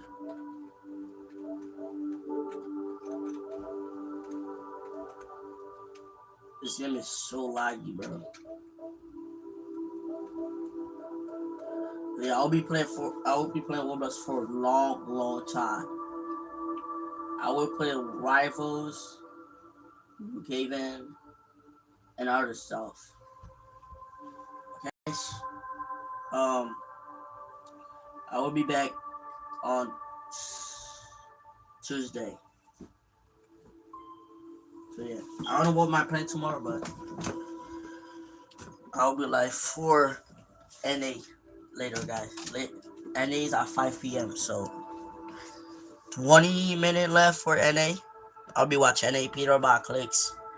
Clicks is in 60 plays. Peterbot is first. So yeah, I hope you watch NA in about 20 minutes. Bye guys, I'm gonna end here. I will do a Roblox stream tomorrow. Peace out, guys. GG's.